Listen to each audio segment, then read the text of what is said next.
Mike is trying to log on and it says the address is invalid.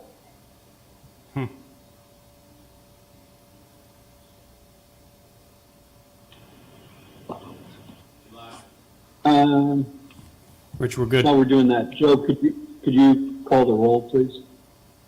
Yes. Let's see. Let's pull it up here. Rich Roberts is here. Brian Allard. Here. Joe Hammer here. Jim Hughes. George Oikel. Here. Tom Dean. Here. Tony Homicki. Dave Edwards. Michael Vieira. David Drake. Here. Yolanda Antoniak. Here. Hazim Korkutovic.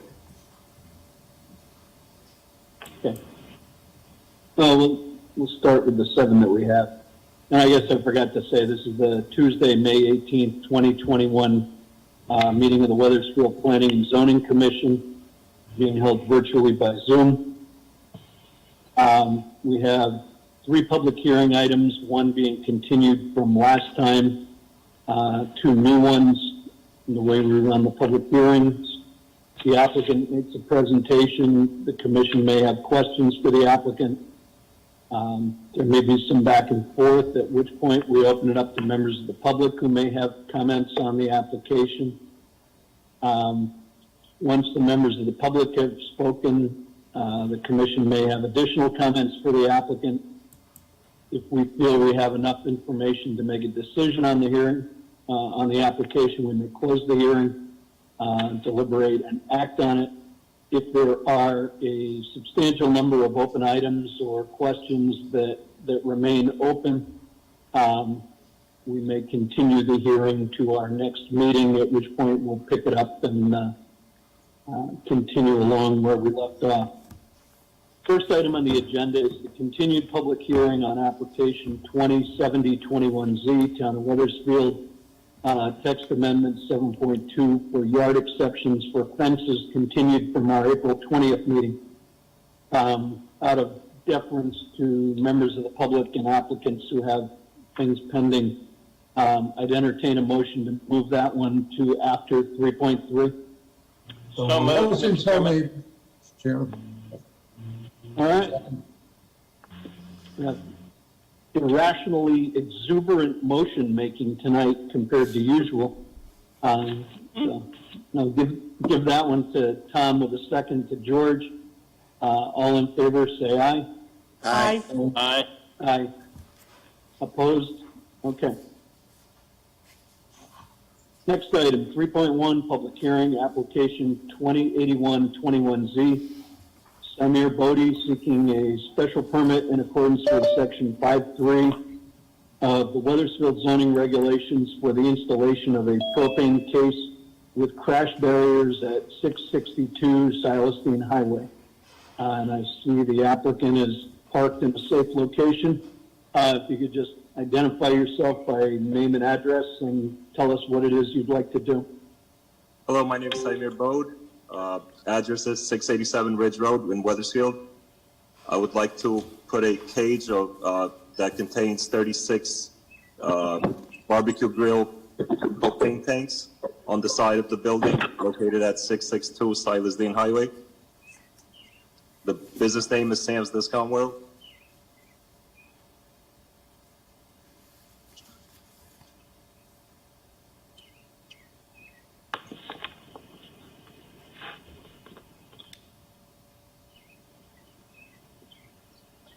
Okay.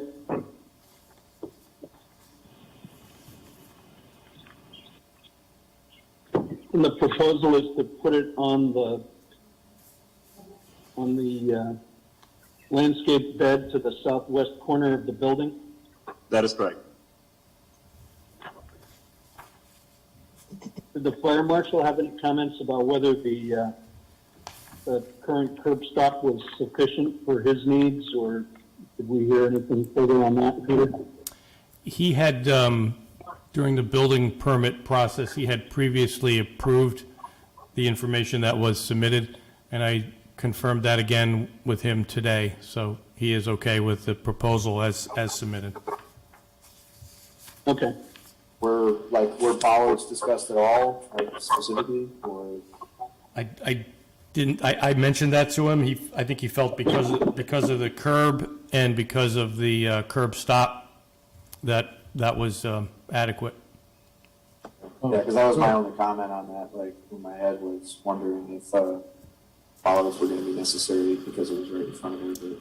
Yeah, I can always just make sure, we're reviewing the same information, so he could obviously, if he felt more comfortable, he could attach that as a condition as part of his building permit review. It'll have to be reprocessed anyway. Peter, I don't understand what you said. In other words, when he goes back and looks at it, the building official and engineer roles, they can require bollards. Is Yes. what you just said, right? Yeah, they could attach They feel they need it. if they feel that, but as I said earlier, I confirmed with him today, he said he had reviewed it and had previously approved it, so. I agree with my colleagues that car stop and the curb and so forth, and the distance, maybe slight distance from it, it precludes any real serious issues.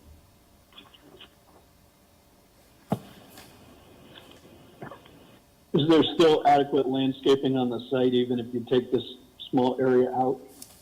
Yeah, if you're familiar with the site, there's landscaping that runs along that side, but there's also landscaping on the other side and also some behind the building.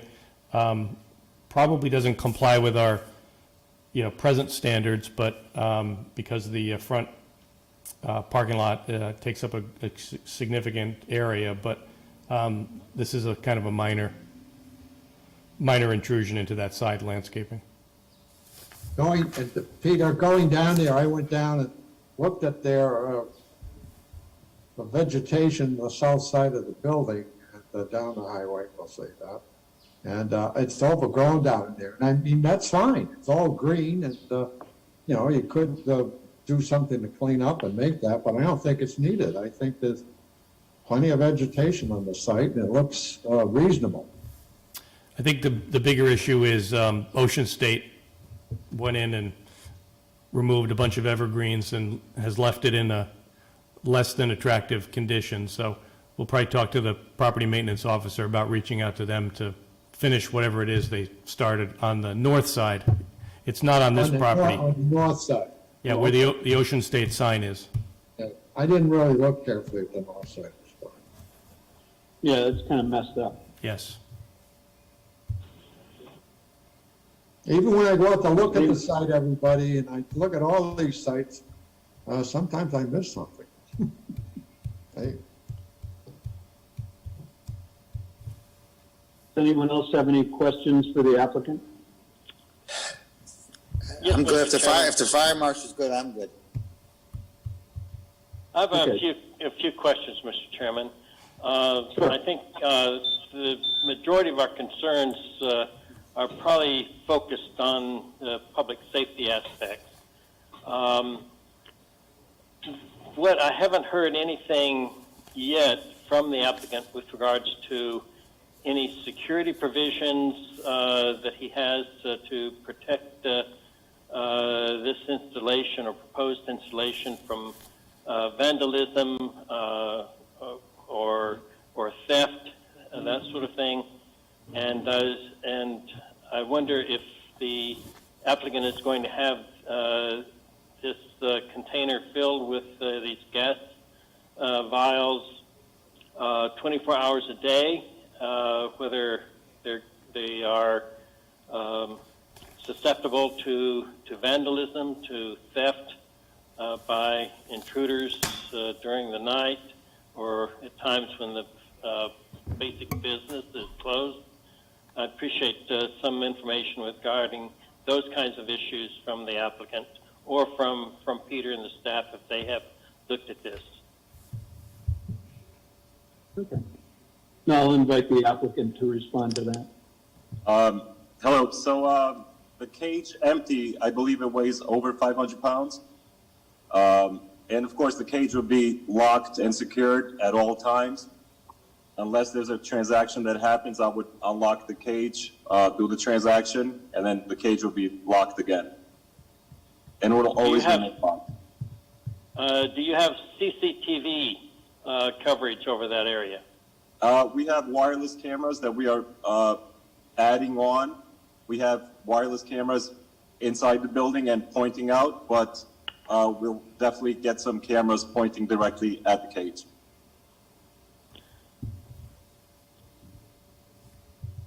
And how susceptible are the locks to this case to people trying to break into it? The locks would be provided by Perico, the company itself. I have not seen the locks, but definitely, of course, safety is number one, because if tanks are missing out of the cage, then I would be held liable for them. So, and it would be considered theft out of my business. So, of course, that would be a very important aspect to make sure that the cage is secure. Have you had your commercial insurance company take a look at your proposal? My insurance company? Yes. No, I have not. I would recommend that you do so. Not a problem.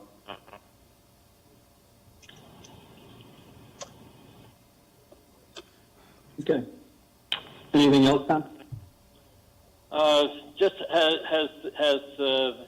to Peter's knowledge, has the police been contacted, or is this is security an area that town staff of any description takes a look at beyond just the regular, fire and building code safety kinds of things?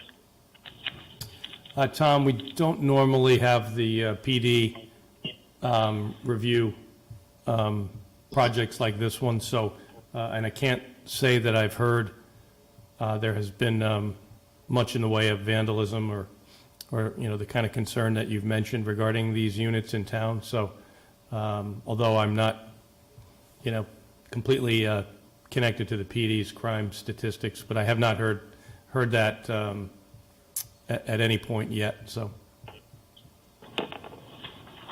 Okay, thank you. Sure.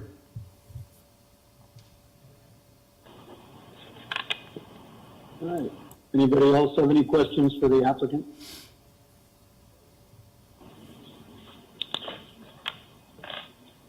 If not, is there anyone in the public that would like to comment on this application?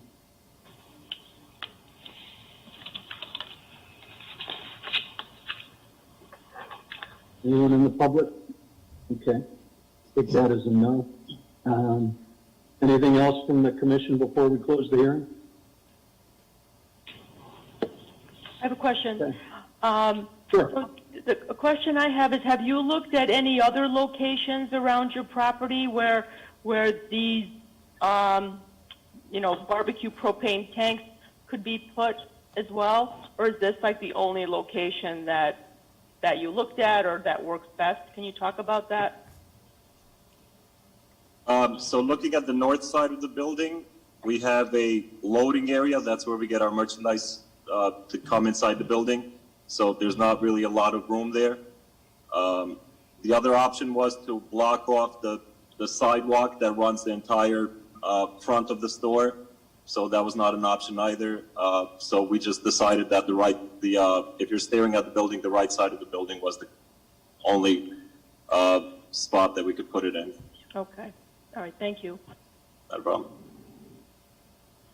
I'm all set. All right, thank you. Does anyone else have questions for the applicant before we close the hearing? All right, if not, would somebody like to make a motion to close the hearing? So moved. Second. All right, motion by Ryan, second by Dave. I would note for the record that Mike Vieira is here and has been for most of the time now.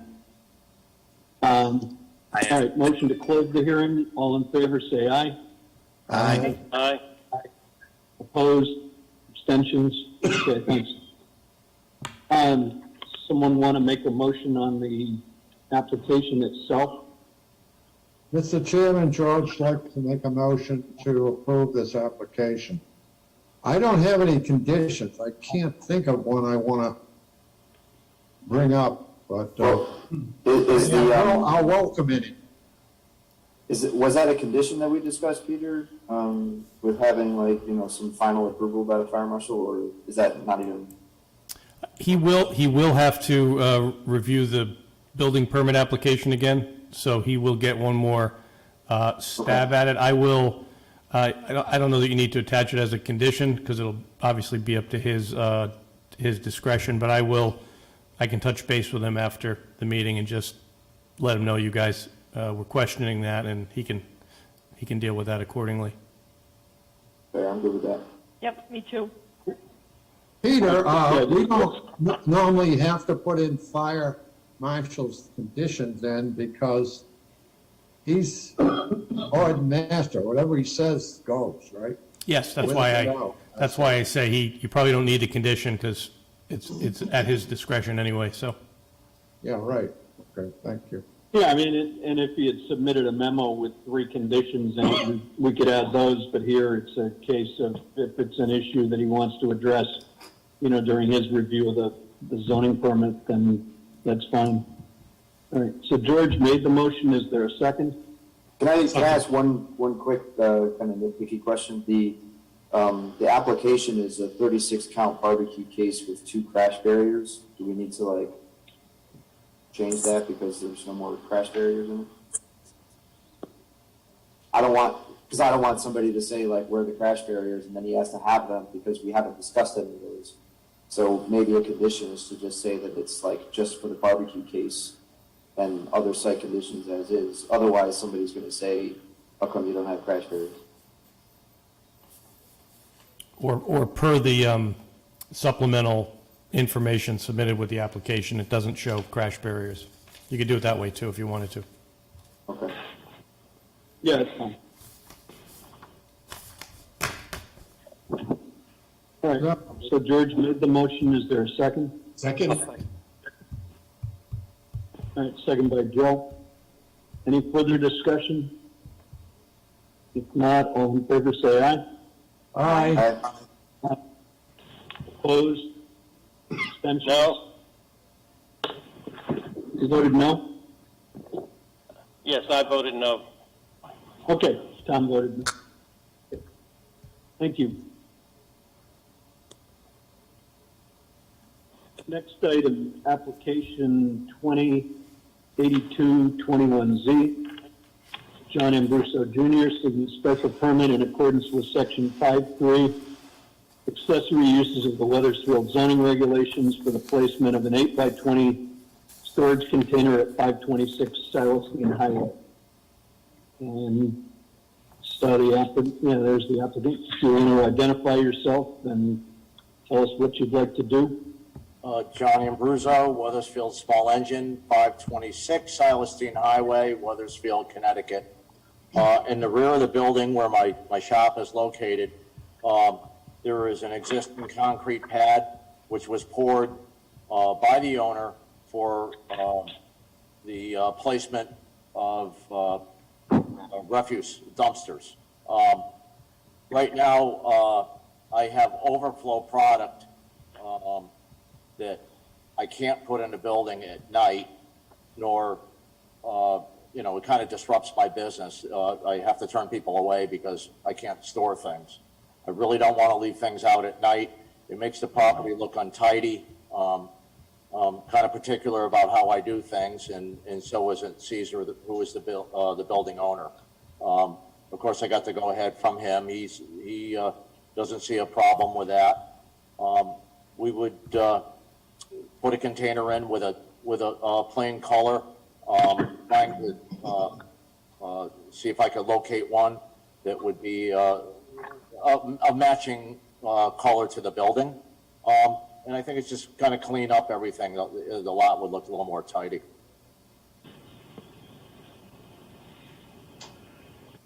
Okay. Does anyone have any questions for the applicant?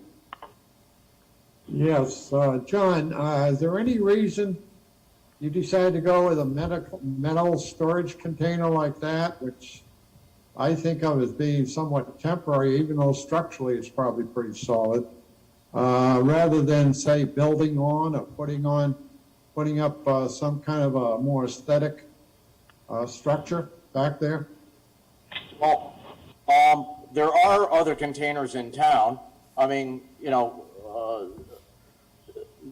money comes to play on this, but I would think that the most contained, most safe unit that I would want to have your lawnmower in at my expense and my insurance would be a shipping container. And I do have cameras in the back, but, for me to go build out a shed, which, is vulnerable to theft, it probably wouldn't make sense. So this safety-wise, this is a better container, what you just said. Yeah, I think it's For your product, lawnmowers, gasoline, and oil and other material like that, yeah. right. I mean, if I have overflow equipment, something that I know is going to be long-term before I can get to it, especially this time of year, we're battling to try and, schedule to have enough room to have everything put in at night. Every night we clear the lot. There is one piece outside tonight, but, it becomes a problem also in the winter, Sure, you're liable to have to move your stuff outside at this time of the year, yeah. Well, we do that every day, but it's just, I need that little bit of overflow. Okay. Thank you. Got a question, Rich. Sure. I'm just curious, the property to the rear of your property, what's on that property? In back is, that would be the office building on the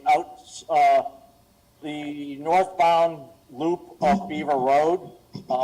There's a large parking lot in the back. I'm pretty friendly with the property manager over there. We've, they had some issues with stuff blowing off the roof they didn't know about, and they had sprinklers that froze, and, I helped the girl out. Of course, we sent all the, notifications out, and, I don't think you got any rejections from them.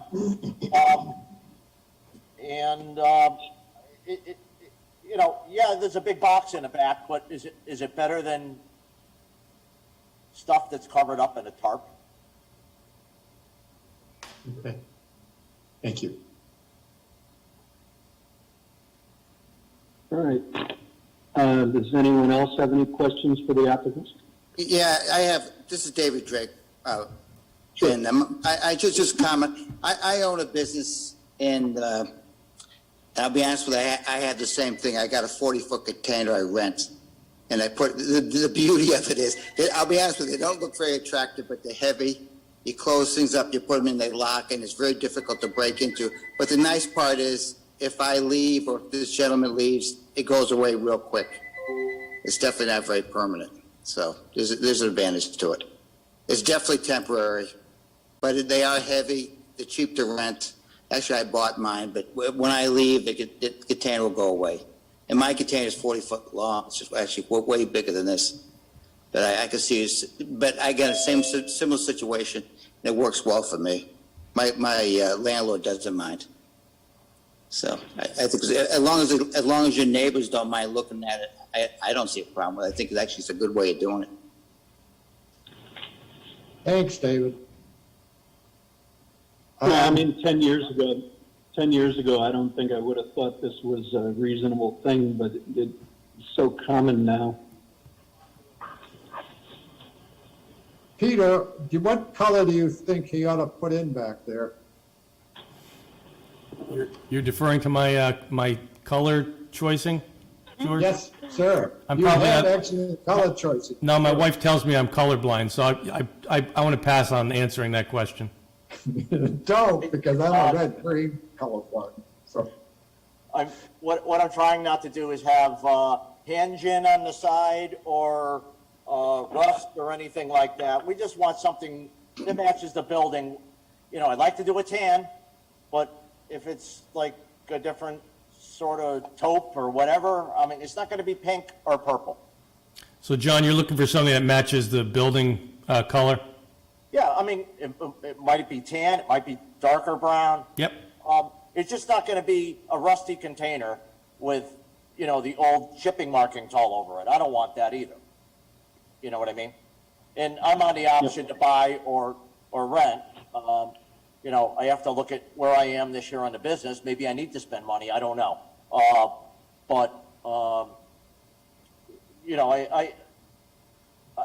Caesar's particular, I'm particular. And, I just want to clean it up, make it look nice. And John, the location you picked is not, if I remember, is not visible from the Silas Deane Highway. It's tucked away in the back corner there, right? Yeah, that's the back corner. There's an existing pad. Yep. Capable of supporting the weight of the container and the contents. Okay. That would be the southeast corner of the property Yes. in the Yep. back. Plus it goes below grade, right? It's just way down below grade behind. Yeah, you couldn't see it. Yeah. Peter, George, do we need any vegetation back there? I don't think so, but, what do you think? No, it's all asphalt there, so to create landscaping, given its location, that's why I was just confirming the location. It's as unobtrusive a location as you can find on the property, so. Okay, and another question relating to it. Any drainage issues back there? Because he has to clean up quite a bit from his, especially this time of the year where he has a lot of equipment out there. And moving it through site daily, I don't know, what do you think? And the applicant can also. Yeah, John would know better than I if there's drainage issues there. I'm not aware of any. The drainage actually comes down the hill. There's an opening through to the adjacent property, and that drains all the way across his property into the catch basin in the middle of the parking lot. So Okay, so there's a drainage catch basin, sanitary drainage catch basin, is it? Or not? What type? Stormwater basin. Stormwater catch basin. Actually, the roof drains to the right onto the common grass property. And then anything from the hill or my parking lot collects down, and it goes along the curb and goes right down the middle of the property where the hill is, if you could follow me, right in the middle of my parking lot, down to the back, to the property behind me. So any negative fluids, negative in the sense oil, gasoline, or anything, cleaning fluid, they get into a sanitary drain of some sort? Yeah, there's no, if we're washing something, we don't wash anything that would be like covered with grease or anything. We just usually wash it off a machine or something like Right. that. But So it's diluted stuff, yeah, okay. It's But just as far mainly as, water. as far as excess rainwater, the container won't impede the flow of that. Thank you. Okay. Anyone else? Yes, Mr. Chairman, a couple of questions. First, for the applicant, I think your proposal sounds very reasonable, and I don't have concerns other than, any potential issues of safety. So, can you be specific in terms of what you intend to store in the storage container? That would be, I don't think I would be putting any new product in there. I don't think my insurance company wants me to do that. I am insured for anything in the yard or in the building. It's going to be wirelessly monitored through my existing alarm system. We have 2 cameras on it right now. It would probably be customer property that's either in process, completed, or I'm guessing it might be some shop tools or equipment that, you know, that I can pull out of the shop and make room, make extra room. So you would describe the contents to be tools and machinery in kind of a summary? Yes. It wouldn't be. Any petroleum products or any products that, you know, present any kind of fire hazard? No. Gasoline and the like? Well, whatever's in the machine, but the fire marshal, anything that's in the machine is in an approved container. I wouldn't be putting 55 gallons of oil in there. We don't stock that kind of oil, or flammables here. All my flammables are kept in a flammable container, like, you know, paint, things like that, or in a safety cabinet. We do have 5 gallons of gasoline that we use, you know, for the machines here in an approved container in the shop. So this would be maybe a large zero turn, maybe it'd be a tractor, maybe something I'm waiting for parts for, something that I just don't want to push in and out every day. Thanks. That's what I anticipated, but I appreciate the clarification. Peter, question on the form of the application itself. I'm concerned about any technical problems that might arise due to the fact that the application form does not state what this application is seeking approval for. That's part of the form is blank, even though the applicant has provided supplementary documentation that makes it clear in terms of what he is seeking. Does the absence of the specific approval request on the form present any problems? The legal notice and the agenda item, as you can see, reference the specifics that were contained in the attached narrative. There is a separate application that's also signed by the property owner that you may or may not have received in your packet. There was some confusion on that. So I think all of that being considered, the bases are covered from a legal perspective. Okay, I just didn't want the applicant to get into any future trouble. And that supplemental application that you alluded to has that portion of the form also completely blank. Okay. So it appears on both of the application, or the needed information is absent on both of the specific application forms, even though the supplemental documentation makes it clear. But I can confirm for you that the legal notices reflected the appropriate details for legal purposes. Okay, thanks very much. I have a quick question. There was a shipping container type structure in the parking lot of the neighboring property at one point, right? It was like shredded documents or something. Yep. Is the reason why that was an issue was because they didn't go through this process and it was never approved by the town? I just want to make sure that there's no weirdness in approving this and then making somebody get rid of one right in the neighboring property.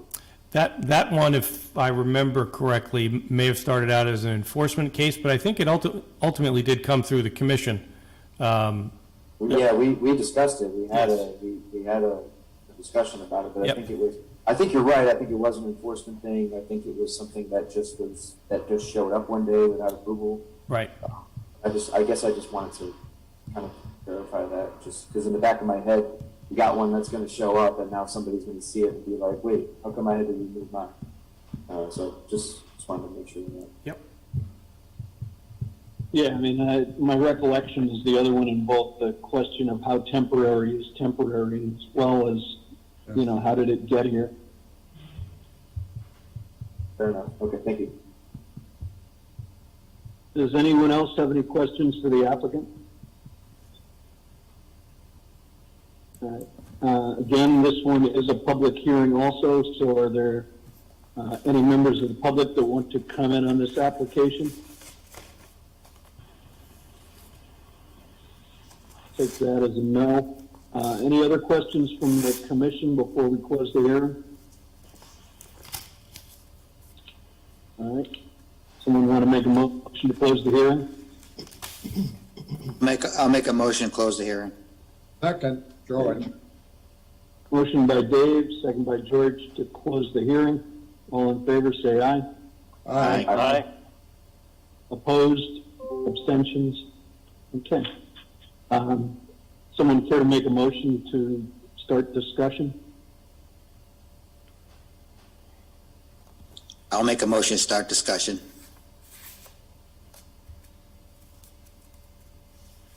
Okay, can you make a motion in order to start discussion? Is that what you So want me to say? to- I'm gonna make a No, motion. I'd like you to make a motion to approve or a motion to deny or, I'll make a motion to approve. okay. All right. Yeah, Is there a second? as submitted, as submitted, no, I don't think we need any stipulation. I don't see any issues at all. All right, motion by Dave, second by Ryan. And no Any- conditions? Okay, yep. I agree. I don't know, Peter, no conditions, Peter? No, I don't think so. I did confer with the fire marshal, and he's actually very supportive in getting some of the equipment into the storage unit, not in the building, because there's, tenants above. So from his point of view, it's a positive. Oh, okay, good point. All right, any further discussion? If not, all in favor of the motion, please say aye. Aye. Aye. Aye. Opposed? Abstentions? Motion carries. Congratulations. Thank you, gentlemen and lady. All right, next item, 3.3, application 2083-21Z, Young Pharmaceuticals seeking site plan and design review in accordance with section 52C1 of the Weathersfield Zoning Regulations for the construction of a two-story, 10,380 square foot office building at Lot 4 Progress Drive. Someone want to present on behalf of the applicant? Yes, hello. My name is John Wilcox. I'm an architect with Russell and Dawson, 111 Main Street, East Hartford, Connecticut. I'm here today with my client, the owner of the property, John Kuleza, Jim Cassidy, civil engineer, I'm sure that you know him, Rose Aldridge, landscape designer, and my associate running my technology, Utkarsh Patel. Would you like to make a brief introductory remark, John? Well, it would be my pleasure. I want to thank everyone for working late. I apologize. I was eating my supper when the meeting began. I had a delicious meal from Elaine's restaurant, not far from here in Wethersfield, that I could not resist eating. But nonetheless, indeed, I am John Kuleza. I'm the president of Young Pharmaceuticals, which is located at 2138 Berlin Turnpike in Wethersfield. I'm also the owner of the Atlantic Inn, which is located just a few doors down at 1840 Berlin Turnpike in Wethersfield. My family actually built that property in 1954, and I have owned it and maintained it and polished it and did, I've been really operating the property for many years, and now, interestingly, it's a wonderful facility for Young Pharmaceuticals. What we do at Young is we are developers and marketers of skincare products, and we sell these products to doctors. We have a sales force all over the world, and our company is growing. And maybe, I don't know when it was, maybe 20 years ago or something in that time frame, we applied to the town to build a building. I acquired this property quite a while back, and we applied for this building. It was approved. But our company was growing, and I needed space, and so I found space to rent. And then we made another application. That expired, so we did it again, and that was approved. And I needed more space, and in this building at 2138, if you know anything about the history of this building, it was like a giant Japanese restaurant. And unfortunately, I mean, I love Japanese food, but it was not a terribly good Japanese restaurant, in my opinion. So we eventually consumed the entire building. And as we grew, the space became available. And now we are at a point where we must expand even more. And we even are renting some space in Newington, which I'm happy to say we would like to bring to Wethersfield in this new building that we are applying for. It is similar to, it is not identical to the original application. We've made a few adjustments to it. The original building, the plan was to have some medical office space in it for rental purposes, but we now are at a point where we need the entire building owner occupied for Young Pharmaceuticals. And we will probably even need to build other buildings on this property. I own the entire, it's about a 21-acre parcel on Wells Road there. There's a good piece of it is wetlands, so we can't build anything there, but we do have 4 lots there, each about 2 acres in size. And lot number 4, which is the lot that we are discussing this evening, John Wilcox and his colleagues have designed a very, very nice facility for us. John will talk a little bit more about the history. It's a rather unusual building. If you've seen pictures of it, it's a brick building with a tile roof. It is really modeled after, believe it or not, a home where I was a guest back in the early 1970s. It was the home of the Roth family of San Francisco. It's a very large home in Woodside, California, and I fell in love with it. And I decided that I was going to build a building like that one day. And so, we took inspiration from that building with the brick and the terracotta roof.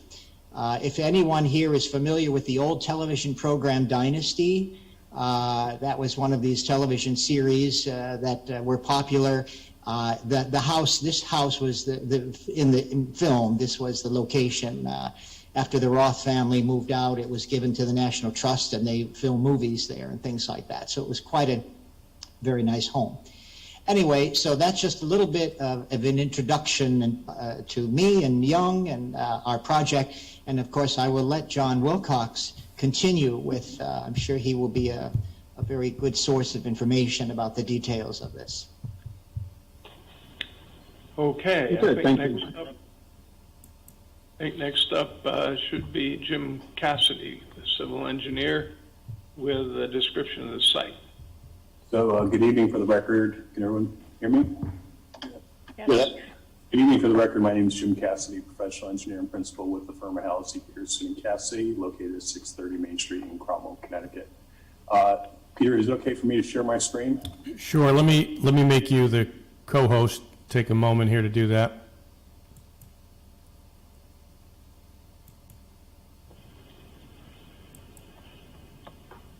Okay, give it a shot now.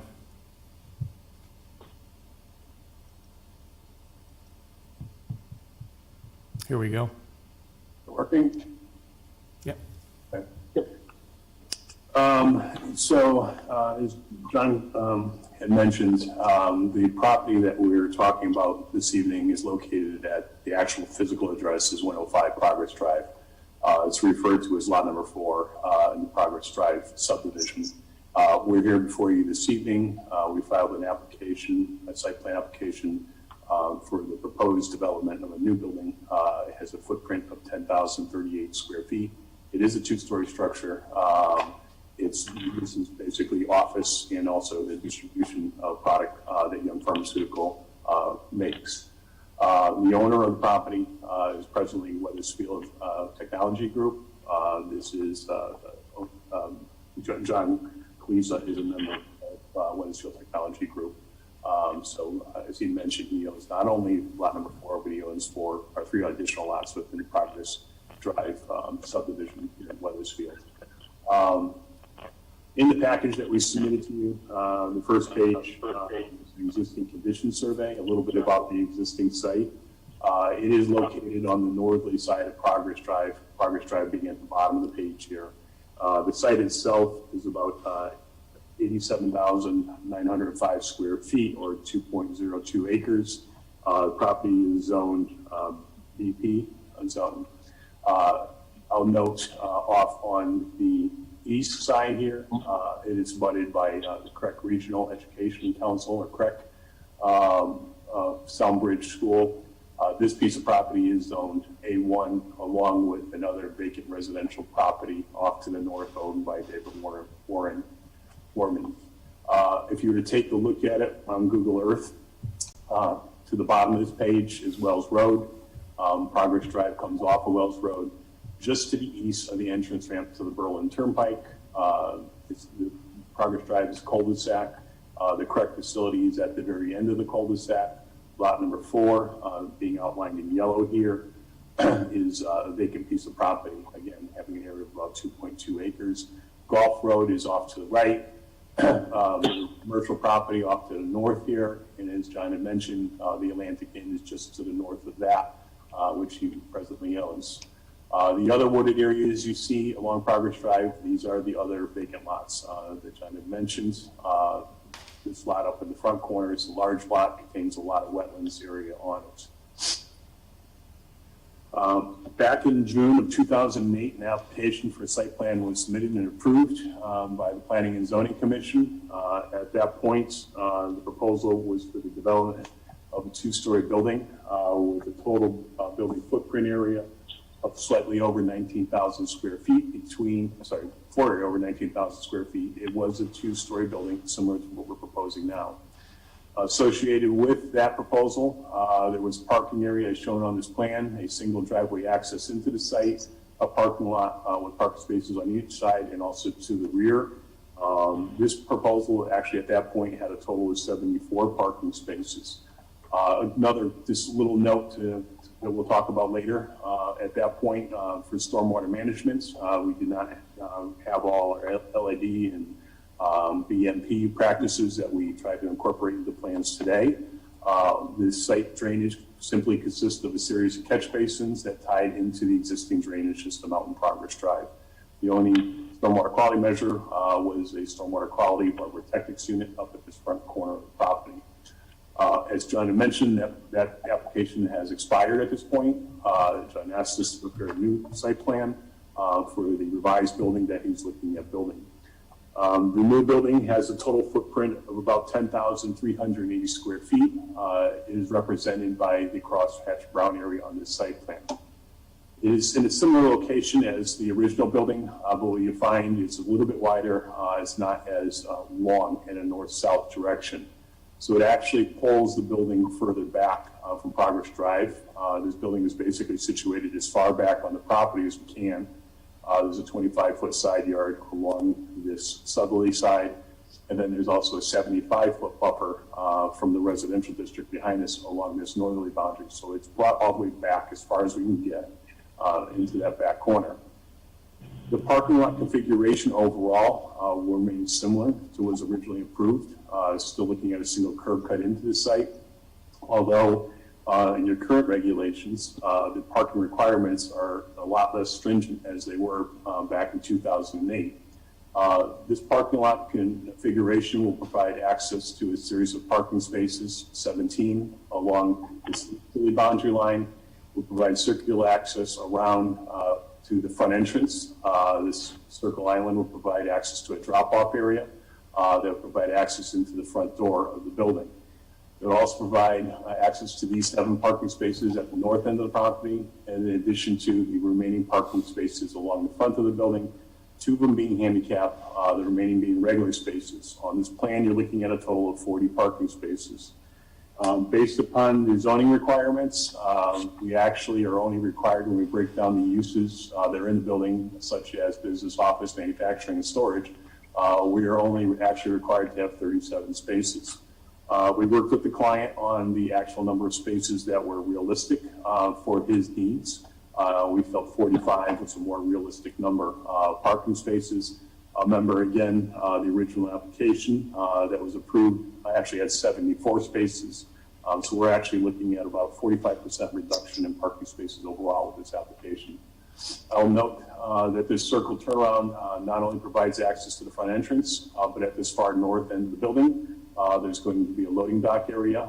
This loading dock is set up for a single unit truck, assuming we get 30-foot long box trucks. There's no tractor trailers coming into the site, just a small box truck, where a truck can pull into the site, pull into the circle, be able to back into the loading dock. It is a covered loading dock. It is part of the building. And then the truck would be able to continue back out through this northerly driveway and then back out of the site. In addition to other features on this site plan, we are proposing a trash enclosure area on the circle. So a refuge truck can easily come into the site, pull right into the trash refuge area, and be able to back out and then continue out of the site. We also have a couple electric vehicle charging stations at this far north end. There's a total of two. Each one provides service to 2 vehicles, so there'd be a potential for 4 spaces for electrical vehicle charging. We're also proposing a walkway along the entire front of the parking lot to provide safe access from these parking spaces to the front entrance where we have this big patio area. In addition to, there's a small section of walkway from the northerly parking area across the island to get a safe access to a handicap ramp along this paver drop-off area and once again into the front entrance. Zoning-wise, your zoning requirements in the BP zone, your minimum lot area requirements 80,000 square feet. The lot is 87,905. The minimum frontage is 200. We're at 201.4. More importantly, with the zoning setbacks, front yard setback is 50 feet. We're at 158.3. As I mentioned, we have the building about as far back on the property as we can comfortably go. Side yard setbacks, we tried to have the building favored to the north side away from the school. So you can see we're at 25.3 feet, leaving about 126.1 to the northerly property or to the school side of the property. Rear yard setback, you require 25, as I mentioned, because it is residential along that zone. There's a 75 structure setback. We're at 81.5 to that rear property line. One other point I'd like to bring up here regarding zoning requirements, the maximum building height is allowed to be 40 feet. The building technically, as you measure the building height, is 28.2 feet. When John Wilcox, our architect, presents the building elevations, you will notice that there's a cupola on top of the building as part of the design. We are looking for an exception for the cupola as part of our application. The other requirements for building coverage, we're allowed 50. We're only at 11.81. And lot coverage, we're allowed 75, and we're at 39. And I've already gone through the parking breakdown again. We're only required to have 37. We feel that 45 is a more realistic number based upon the number of employees that Mr. Kluza will have at this facility. When I superimpose our site plan over the aerial photo I showed you previously, I just want to give you kind of context of where everything is in relation to the existing correct facility. So again, we have located it as far away from that building. We're trying to promote the buffers along the northerly property line and once again along this, the easterly property line along the northerly property line. One other thing that we were instructed to do as part of this development is if you were to go out there today, you're going to find there's a lot of significant deciduous trees along the front portion. You'll find the center of the portion of the property had been previously cleared as part of the prior application. What we've been instructed to do in developing these plans is they wanted, Mr. Kluza wanted to keep as many of these existing trees as we possibly can. What the idea is we're going to clean up the undergrowth underneath the trees, get rid of the vines, the overgrowth, prune them back, and actually replant a lawn area to make it look like a pristine park between the building and the road. So all these trees in this area will be remaining. There are a couple larger diameter trees along this corner that also be remaining. And then there's a block of trees at this northeasterly corner also be remaining. But again, the front area will be a lawn area underneath those trees. Everything will be cleaned up and the trees will be pruned. They would be maintained. I'll back up a little bit here. We also are proposing a wall sign up at the front corner of the property. When you first come into our driveway, at this northeasterly corner of the driveway, we have a small wall. This is going to be the only sign that we have on the property. In your package, we submitted a detail of the sign. It's going to be a curved wall. It will work with the slope, whereas on the westerly side of it, the grade's a little bit lower. The max height will be 4 feet. As you go to the easterly side of it, the grade's a little higher. The height will be about 3 feet. It's going to be a concrete wall, but then we'll have a brick veneer on the face of it, and then have a precast concrete capstone along the top of it. And then it'll have a raised channel letter sign with the Young Company's logo on that mounted to the actual brick on the sign. So it'll be a slight curve. It's about a 30-foot radius, and you'll hear in the presentation about the building. The materials are basically designed to be similar to the design of the building itself.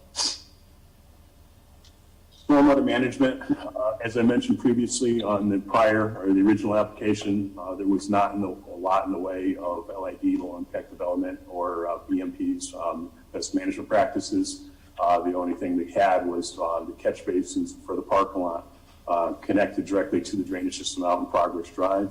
And they went through a stormwater quality structure, which is what we consider in the stormwater quality manual as a secondary treatment.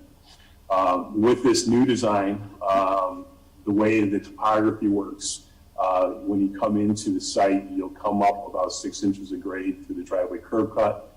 From there, the grade's going to drop off gradually through the parking lot. So what we proposed is to have a series of catch basins in the parking lot to capture the stormwater runoff as it goes down along the curb line. Those catch basins will be interconnected, and then they'll eventually discharge to a new stormwater quality basin at the back portion of the property. In addition to the roof leaders of the building, there'll be a series of roof leaders along the front of it. They're designed to direct the water to a small underground system. This system promotes groundwater recharge. And eventually any excess water within the system would overflow, connecting to the drainage system for the parking lot. The overall drainage system was designed to treat the first inch of runoff, the first flush of runoff, as we call it, your stormwater quality volume, contain it within this basin, and then allow it to basically either infiltrate back into the ground, or if there's higher amount of water within the basin, there's an outlet structure on the westerly side. This outlet structure is designed to basically attenuate the flow out of the basin. It'll eventually discharge through a level spreader, and then it'll be allowed to continue on to the wetlands area off to the east. As part of the application, we also prepared an extensive stormwater drainage report.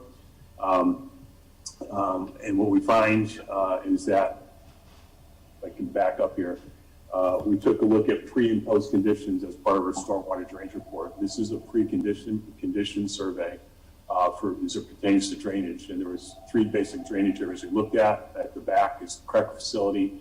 Correct facility drains to the existing drainage system in Progress Drive. There are some vacant lots and backs of houses on Gulf Road that also drain to the drainage system in Progress Drive.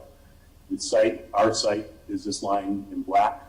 It actually presently sheet flows to this large, we call it pre-sub-area A, which drains into that large wetlands area. So as part of a stormwater report, what we did is we analyzed it as the water goes in through a culvert underneath Wells Road. Then we created a post-development model, basically superimposing our development on it. We took a look at pre and post conditions, and what you find in the drainage report is by the time you end up discharging through this culvert, because this wetlands area is so large, that you actually have a slight decrease in flow post-development. That's contributed to the stormwater management basin and the underground detention basin that we have. We go back a couple slides here. So the one thing that I need to get a modification on is along this northerly property line, there is a buffer requirement of 15 feet. This is a residential zone in the back here. I do have some slight grading for this stormwater basin in that buffer area. What I like to bring up, and that having this next photo, is where this basin is. It's basically up against a parking lot for commercial property in the back here. If need be, we could plant some additional evergreens along the edge of this area, but I tried to keep any plants that may drop branches or anything that could plug my outlet structure away from it. I like to keep it clear. And our landscape designer will talk a little bit more about the plantings that she's already chose for that area. For utilities, presently in Progress Drive, there's an existing gravity sanitary sewer line. That line actually runs down Progress, basically to our southerly property line. It runs down along our southerly property line, heads back in a northerly direction, and eventually connects into the sanitary sewer system out in the Berlin Turnpike. All we're going to be doing, providing a sanitary sewer lateral out the lower section of the building, connecting directly into that sewer main that's on our property line.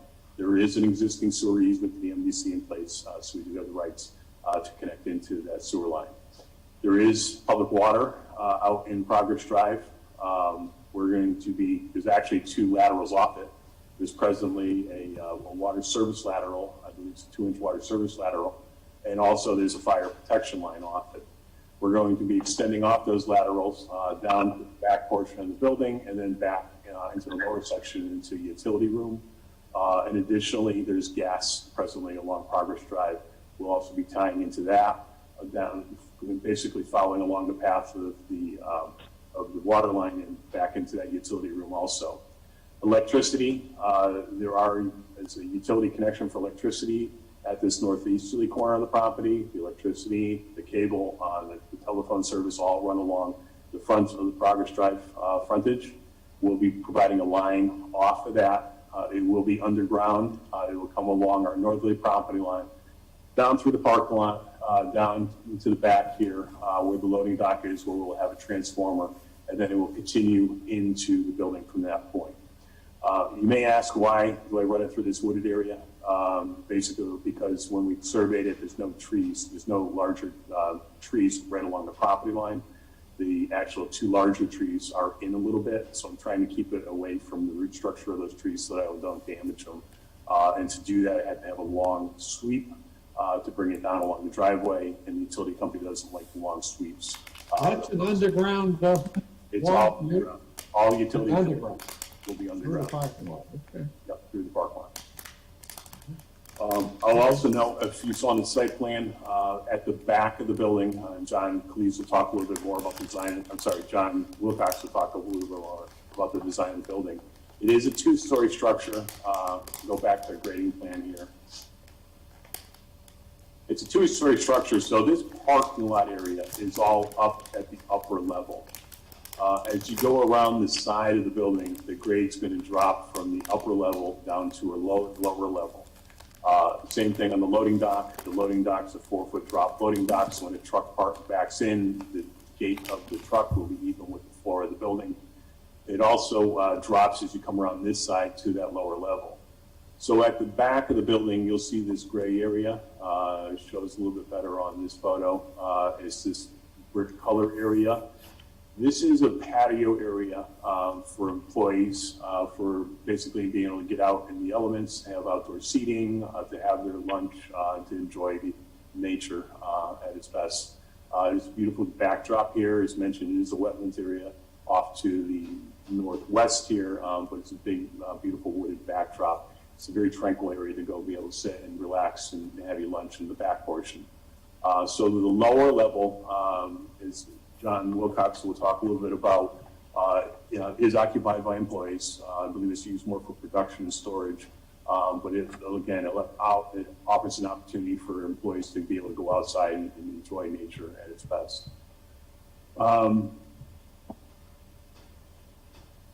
So this is just a detail of that back patio area. It's basically simply a paver patio area.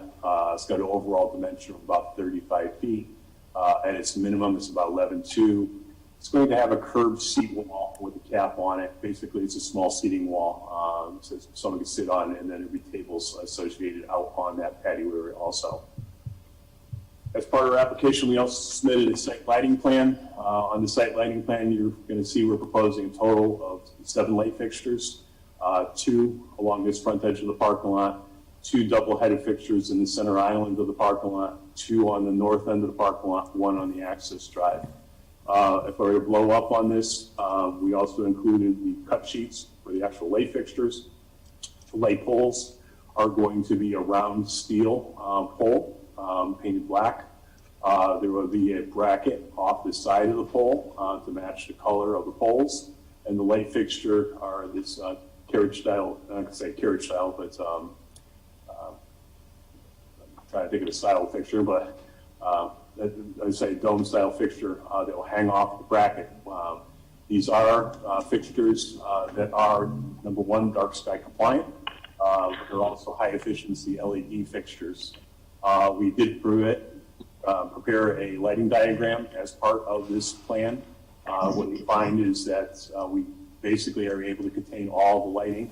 What numbers you see are the lighting levels as they disperse on the property. All the lighting levels on the property line typically are 0, except for this one small area here, where we're at 0.1 foot candles, which is a very low level of lighting. But everywhere else, other than the parking area, you'll find the lighting levels are at 0 or below, 0 along the property line. Sorry. Get back to the screen.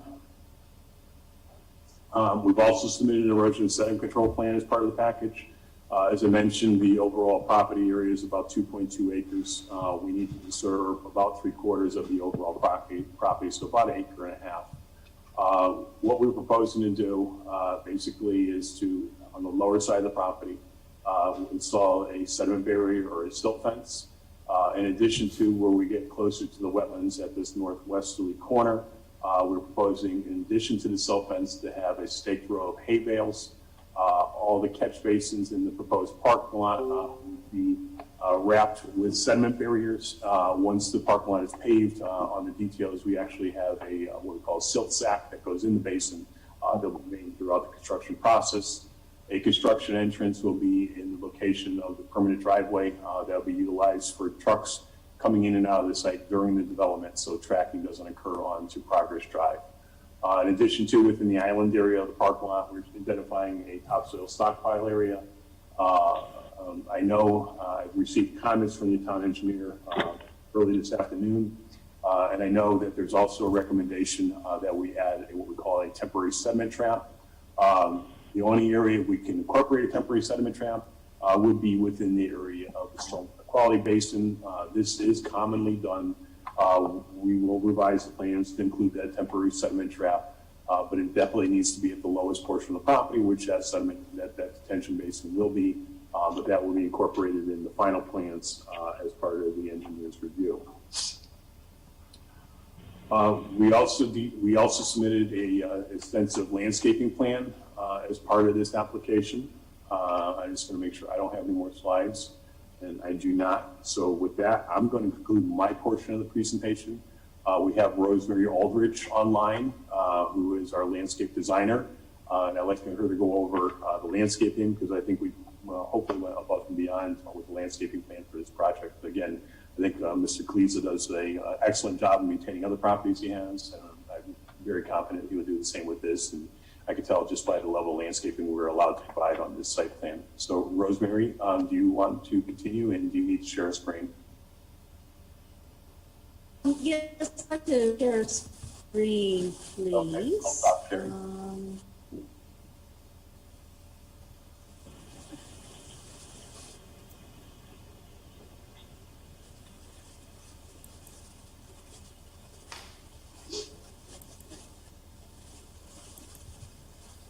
Can you all hear me and see me? Yes. Yes. Yes. Thank you. So my name is Rosemary Aldridge. I'm a landscape designer in Canton, Connecticut, and I've prepared the planting plan for Young Pharmaceuticals on Lot 4 on Progress Drive. And I would like to give you a very quick tour around our site for the planting plan. And I have photos and other explanation, but I'm just going to make this really, really quick. And if you have questions, I would be happy to show more photos and answer any questions. But what you see on the screen now is our planting plan. And just starting at the entrance driveway along Progress Drive, I'm proposing some new shade trees just to the left of our entrance drive. Rosemary? Yeah, we're not seeing the plan. Yes. Not seeing anything. Yeah, nothing is shared. Okay, let me go back.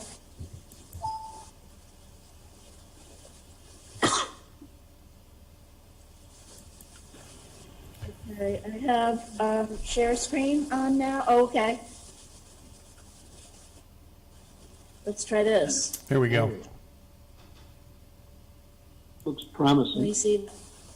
There we go. There we Oh, go. good. Thank you.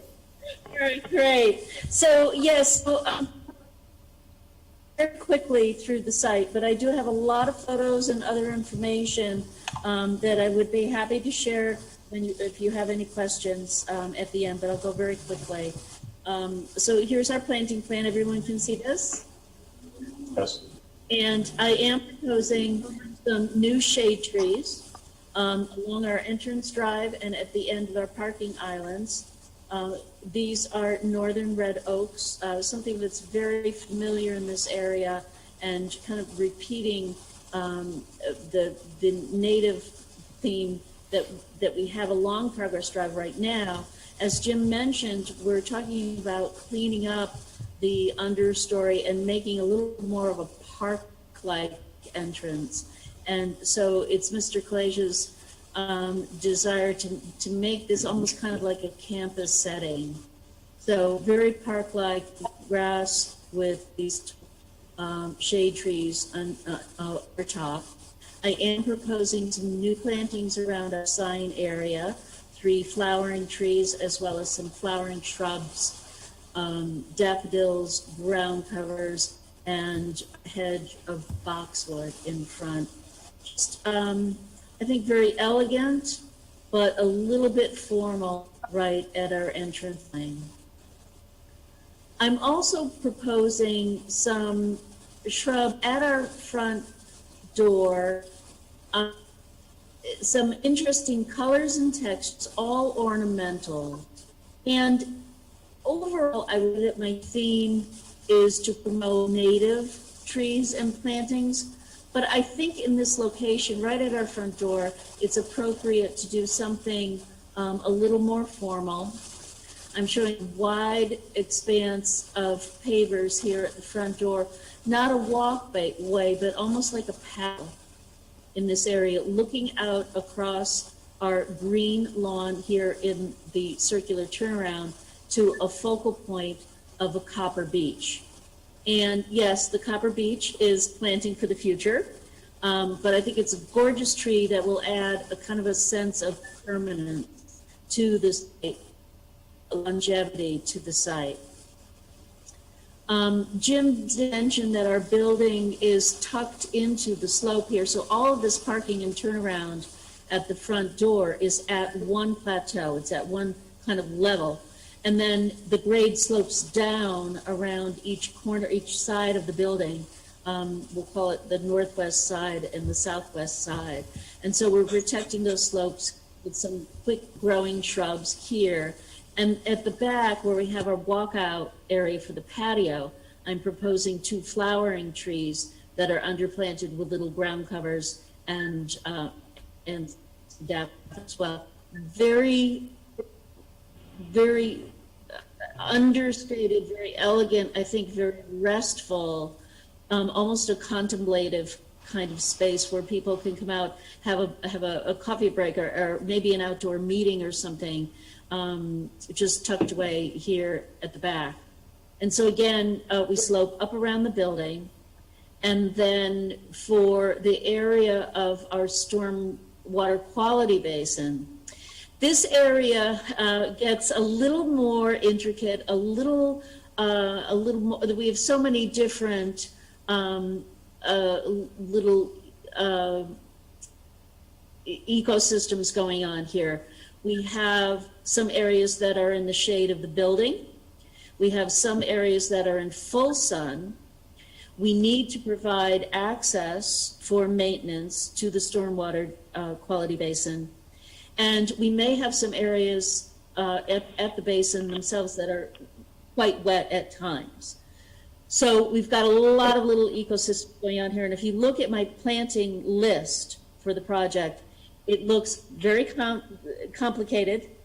It's only a 2-acre site or two acres, but there are a lot of different types of plants going in a very small area. And I'd be happy to go into more detail with all of that for you, but the overall goal is the right plant in the right place, whether we have sun or shade or dry or wet. Plants that we need to be a little bit more formal at the front door or at our entrance sign, and other areas where we can do with more native plantings. So again, right plant, right place. And I would be happy to answer any questions and go into a little more detail. Now, I'll ask a question. You are the architect. There's no walkway around the outside of the building at all, right? No, we're not That back proposing. patio, you gotta go through the building downstairs, right? Yes. That's correct. Yes. That was for safety reasons. We talked about it. It's going to be one area, so if there's an employee that wants to walk from the front to the back, there's one area, but for safety purposes, we didn't want to introduce, opportunity for the public to be able to walk from the front to the back and get to that back door. Right. We want to keep There it- would be access, there would be access from the patio. There's a small area of lawn here, and a person could walk up this slope. It's not terribly steep. It's a 3-on-1 slope along the building, and it does spread out a little bit here. So it's not as though you couldn't walk around if you needed to, but we didn't want to make a walkway and invite people down. This is a private space.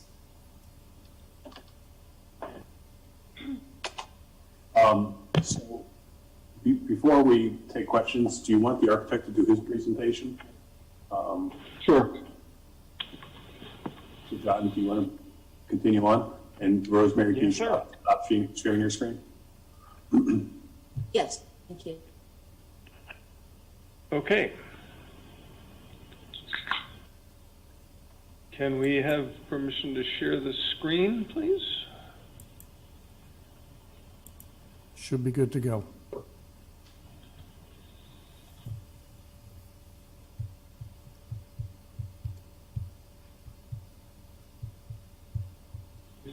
Okay, here we are. Everybody see the screen? Yep. Yes.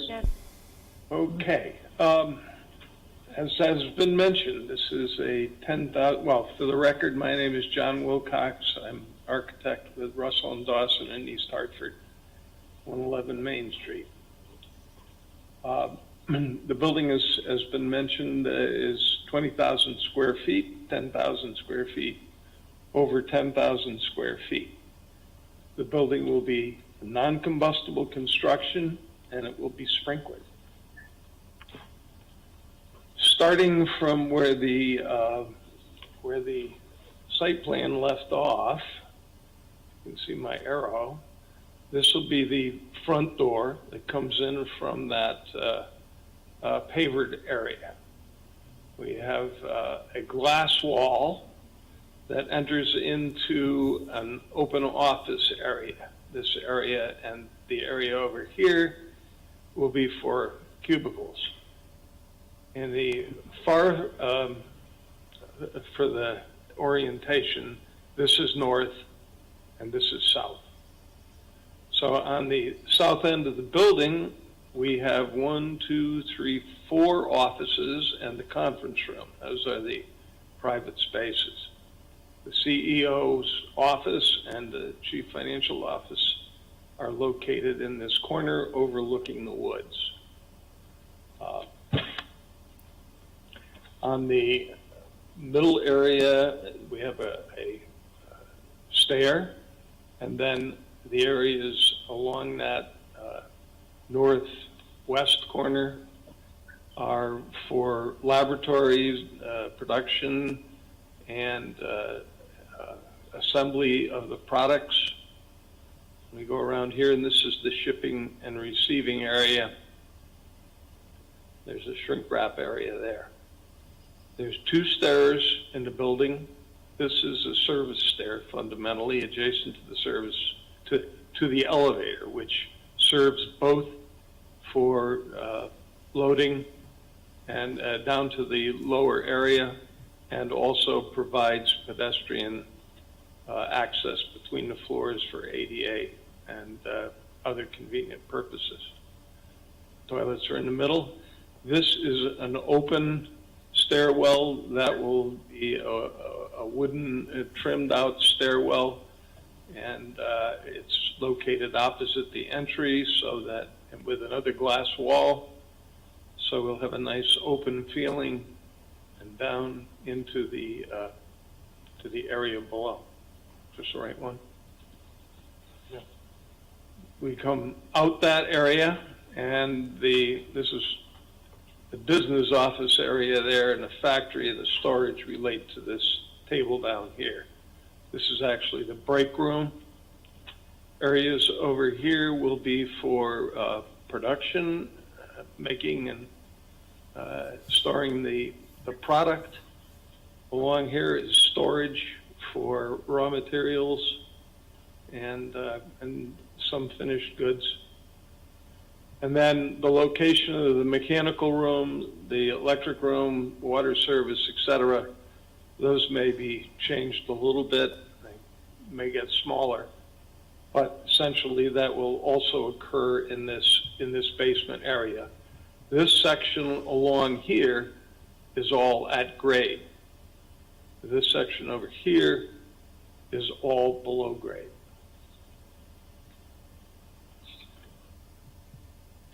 Oh, just a couple of features on the roof. As has been noted, this large area around the perimeter will all be a synthetic Spanish tile appearance.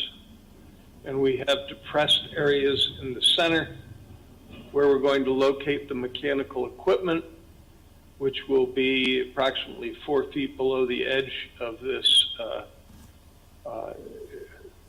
screen around the outside, so that the machines will be completely hidden from view from the street and acoustically hidden away from the school. I'll also point out the location of the clock tower, which I'll show more of in a minute. This is the elevation. This top elevation is the elevation from the parking area of the upper level primarily. This is the entry area. For materials, the main material on the building will be brick. We'll have a little a cornice at the underneath the overhang, and the windows will be a tinted, slightly reflective surface. And up here is the Spanish tile and the clock tower above that. I would mention that the clock tower actually rises a little bit above the height level, and we're asking for a special exception or a exemption for to allow that clock tower above the area. Peter, what's the exception he's asking for? What was that, George? What's the exception he's asking for on the clock tower? So the clock tower and the cupola exceeds the maximum 40-foot building height, which your regulations allow, but they're seeking permission under that provision. Really? We don't allow 140? That's correct, right. In that part of town or in the, In the majority of your commercial zones, yeah. oh, okay, thank you.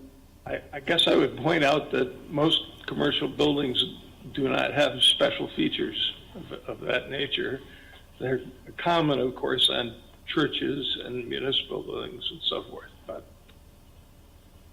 Well, I'm This not is- a Back to the Future fan to, overlook it, so I don't know what the rest of the commission thinks.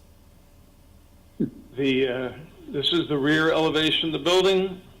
This is the section that's directly opposite the entry. And this would be the area where the employee break room is, opening out onto the patio. These areas over here are the production laboratories. And we also have a couple of fireplaces that are located in the president's office and the CFO's office. They will be gas log, UL listed, vented fireplaces, so the chimney is really just a decorative element to reflect the fact that there's fireplaces in there.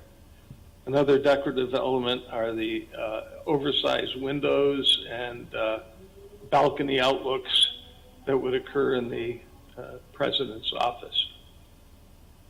Down here, I just threw this in because that's a look at the building as you would be entering it from the street location. I just put that in there because it was mentioned in your zoning regulations.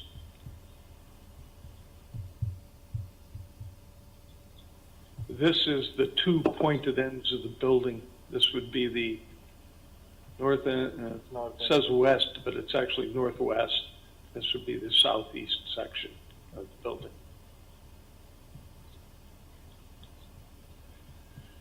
This is a materials board. They were proposing a standard red brick. The roof of the building, you see the Spanish tile. We're proposing for the clock tower, we have a manufacturer that can make the tower. This is not exactly the same tower, but it gives you an idea. That's a man. So this is a tower that is roughly the same size as what we're proposing. And the dome on the top of it will be gold leafed. Glazing, we're proposing a greenish reflective insulating glass panel with a Hartford green material for the framing for the storefront. And of course, there's a black cast iron railing. The trim in the cornice and the tower area will both be coordinated in a standard beige concrete color. That's a rendering of the looking from the across the lawn. This is going to be approximately the same view that you're going to see from the end of the Sound Bridge facility, right at the end of the turnaround on Progress Drive. And that's the view that you'll see as you're, through the trees, as you're seeing as you're coming up towards the building from Progress Drive. Do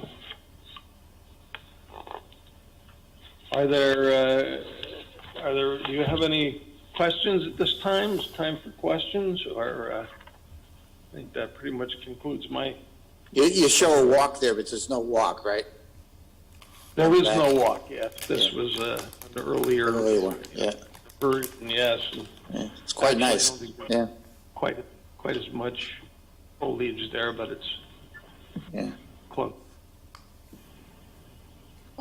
Peter, let's see, there was problems in the past with noise at the school, but it was basically on the backside of the school. Is there any issue here in either direction or any of it? How are the applicants? George, in terms of what kind of issues are you referring to? I don't know, Peter, maybe it's before you were even at the commission, but, you know, the previous situation was that the neighbors up on the street behind the school were complaining, and then I didn't know if any of that extended down this way, but I don't think so. No, I think there are abutting neighbors, Right, yeah. not to this property, but to the school there were, and Over here, this corner, yeah. there were some concerns about the school and the expansion that they had, and primarily the parking lot.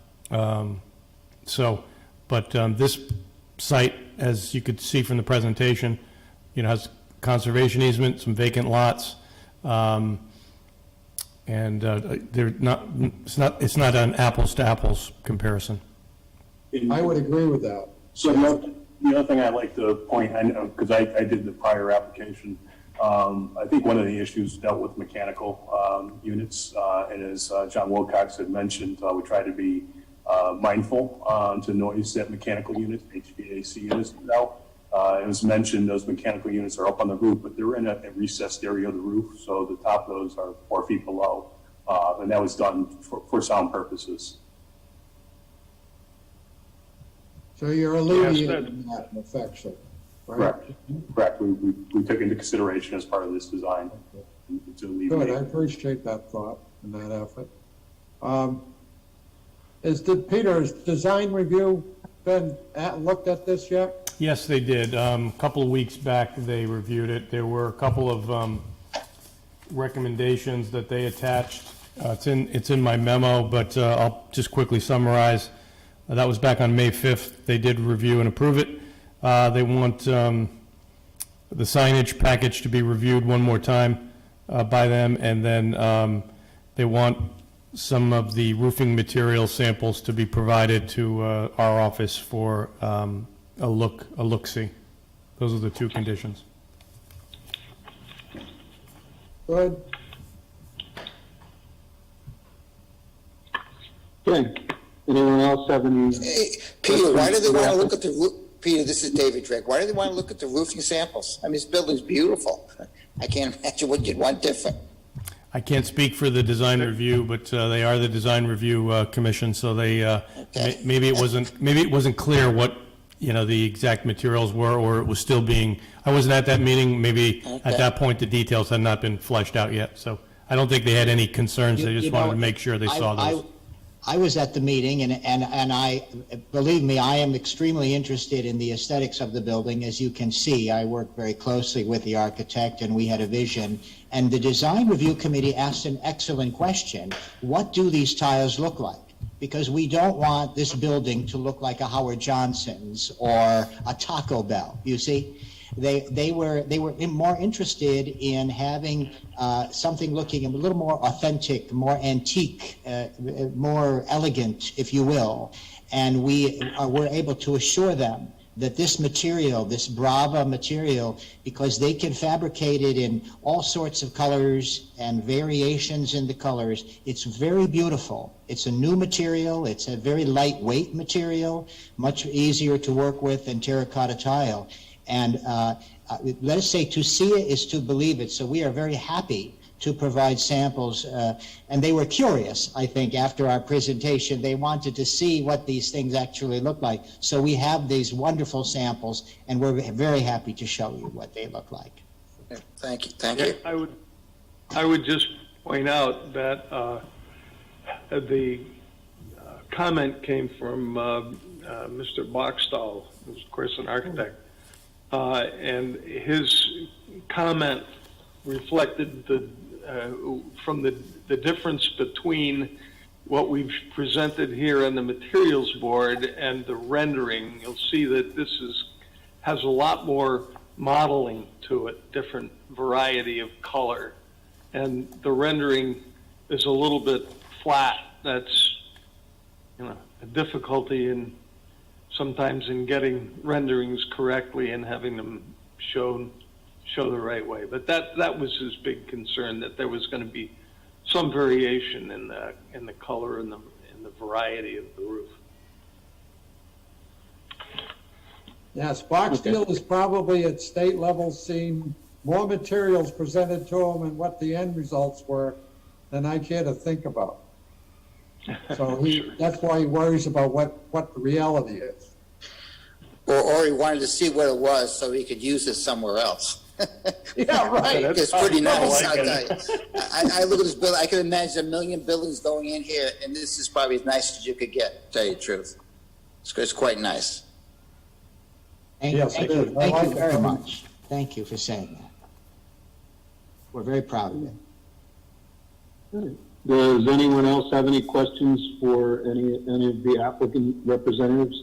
I do. I have a question. So I have a question. Sure. I agree with everyone. It is a beautiful, looks like a very beautiful rendering and a beautiful building. But I'm going to scoot over to the stormwater treatment basin that I think Ms. Aldridge spoke about, the landscape architect. And, you know, one of the things I noticed on the plan is that the basin is very steep. And I heard in your presentation, Ms. Aldridge, that you had some thought about maintaining it and that you were proposing plantings that would lend itself well for maintenance. And I was wondering if you could talk about that. What kind of plantings are you proposing in that area? And I'm assuming so you don't have to, by maintaining, you don't have to mow it as much, or you don't have to do other forms of maintenance? Right. So it's there's a variety of plantings around the stormwater quality basin, and one of the things that we wanted to do was to allow maintenance to the basin itself. So if any of the drainage structures need to be cleaned out and so forth, that a truck would be able to gain access to the basin itself without destroying plantings. So what I'm proposing is, maybe, I don't know if I can pull the drawing up again, but I'm proposing a wildflower seed mix that allows access for any maintenance equipment to come southwest to northwest side of the building over the berm that is holding the detention basin in place. And so any kind of equipment on the slope without crushing shrubbery, in other words. So it's mix and wildflowers that are later blooming. So they would be very low in the spring. So if there's any trouble with spring storms or whatever, or drainage structures getting clogged in the spring, any kind of maintenance equipment would be able to get up over that berm and get into the stormwater quality basin. The wildflowers and grasses in the middle of the summer and be blooming and thriving. But then in late fall, they should be mowed. They only have to be mowed once per year in the very late fall.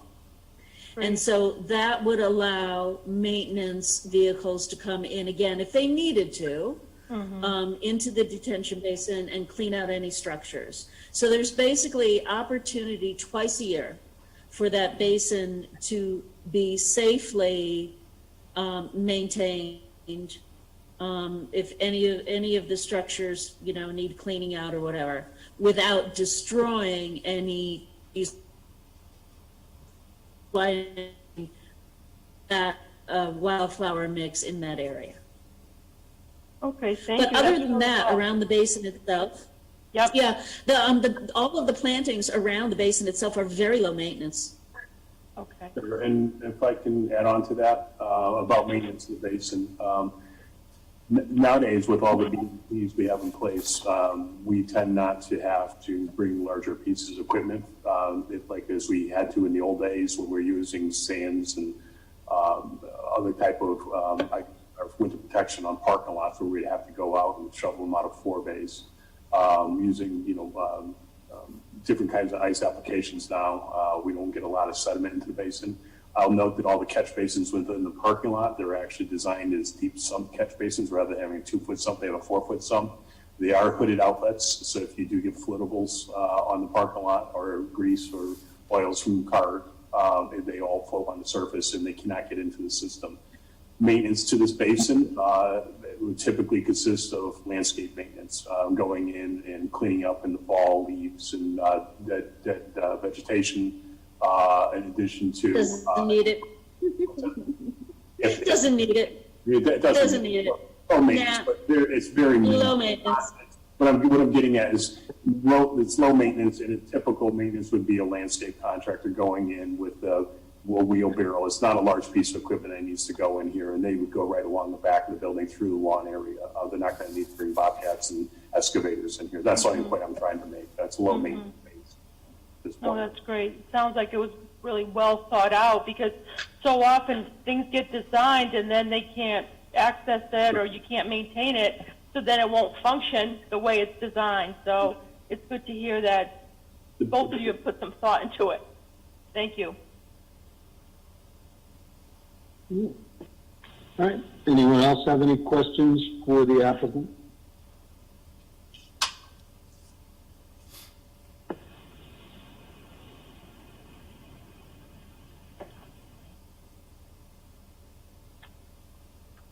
Jim, did you happen to receive the fire marshal's plant review comments dated today and the town engineer's memo with 52 items that was dated today?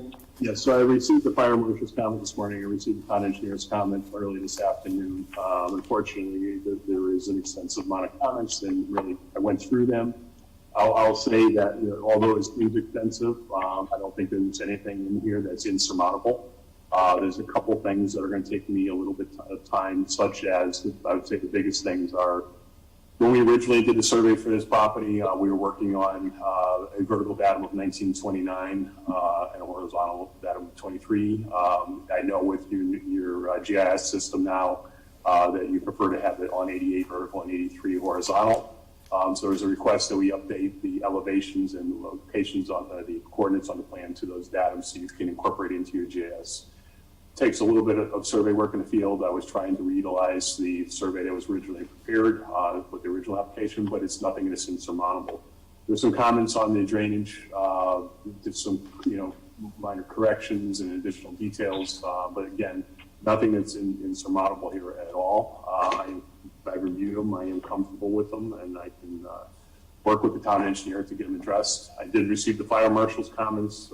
His comments basically pertain to making sure the pavement design for the loop on the driveway is adequate to support heavy traffic. We can indicate an area of heavier pavement around that access driveway, so we don't have to worry about being broken by a fire truck. Also requested that we incorporate a knock box onto the front of the building someplace. And I talked to the architect about that already. In addition to, there is a request that the designer of the fire suppression system works with the town engineer, which obviously we have to, and it needs to be signed off with him. I did also receive Peter's, the town planner's comments yesterday, and again, I don't see anything insurmountable here. I've actually incorporated most of these into the plan. A lot of them are just correction and clarification on a couple notes. There's something on the zoning block. I think the biggest was the utility locations. They actually all were on the plan other than the gas, which I've added to the plan, and I've presented that to the commission. So I feel that they're adequately addressed at this point also. The final comment on the planning portion was with respect, and I have not talked to Rosemary about this one yet, was there was a requirement for a landscape computation to ensure that we meet section 6.1 of your zoning regulations. Section 6.1 says that within the interior of the parking lot, with all the islands, we need to have 15% of that area as landscaping. I was actually going to incorporate that calculation onto my zoning improvement location survey, seeing it's a zoning issue. I can tell you we've already gone through the calculations. Center island that you see on the plans, that center island alone is over 15% of the overall area. We do have additional islands, peninsulas for trees at the corners and then into the parking area. So I know we well exceed the 15% requirement. So again, that can easily be incorporated into a final plan if you want to make it a condition of the exceed that requirement also. So I did review all the comments, and I am comfortable with them. I know, again, the engineer's comments seem extensive, but unfortunately, this wasn't enough time to address them today, and I didn't feel appropriate, trying to rush through them and throw them back at the engineer last minute. So, I leave up to the commission how they would want to proceed with this, but I am comfortable with the comments that have been provided so far. Okay, thanks. I just wanted to, that frankly was my impression from looking through them as well, but I just wanted to make sure that you had seen them and you didn't see anything that was problematic or scary. I do not. Okay. So, Mr. Chairman, you think that since I didn't have a chance to look at them, they came in late, and there's nothing in there that really, they're more technical things that the applicant can deal with from what he's saying. And Peter, do you kind of agree with some of that, or aren't you sure? And therefore, how does this impact any decision-making we may want to make? So, Jim, just to, I couldn't hear you, were breaking up a little bit, but the... I'm sorry. That's okay. No, I was talking to Jim. Did you say that you think you meet the landscaping, all the landscaping provisions, or would the commission need to give you some level of waiver on some of that? Can you hear me? Yeah, I can hear you now. Okay, let me try again. So what I was saying is that I went through the requirements. I was going to add that calculation to my zoning improvement location survey, seeing it's more of a zoning issue. When you take a look at the site plan, the center island within that parking lot is actually itself over 15%. Okay. We actually have additional islands around the perimeter beyond that, so we well exceed the 15% requirement. Okay. I've already gone through the calculation today. I didn't do the islands, but I'm more than comfortable to meet that requirement. Okay. So, George, in answer to your question, if you were inclined to vote on this tonight, because I think most of the comments are technical, they're not going to dramatically change the plans. There might be some grading changes in that kind of thing. It's more or less detail. If you were inclined to vote on it tonight, the only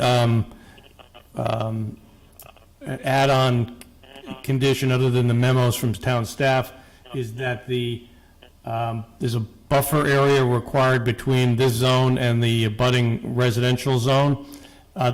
Fortunately, the abutting property is vacant. There's nothing there now, but nevertheless, there isn't a full buffer along that property line, so a waiver of the buffer provisions or a condition that you're comfortable with, to meet the buffer requirements would be required. So either one of those should be added into the mix.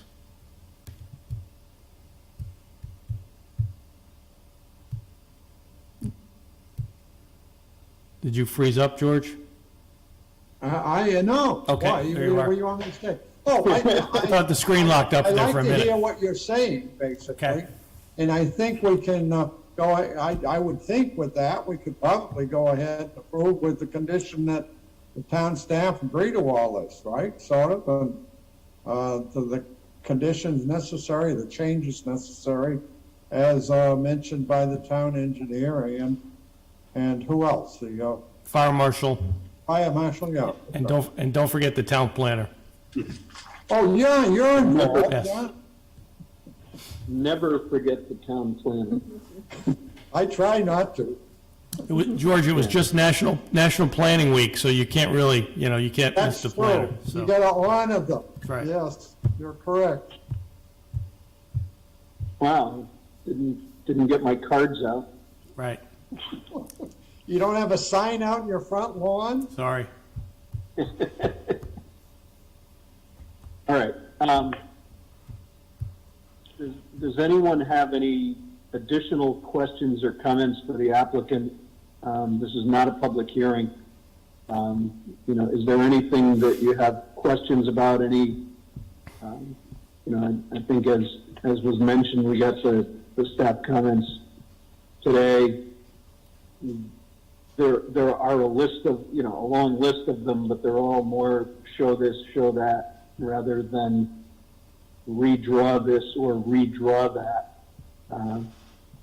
So basically the two options we have are to continue it to the next meeting so that it's a really short list, or, approve it tonight with the conditions that the items in this memoranda from the town engineer, the fire marshal, the town planner are resolved to the satisfaction of staff.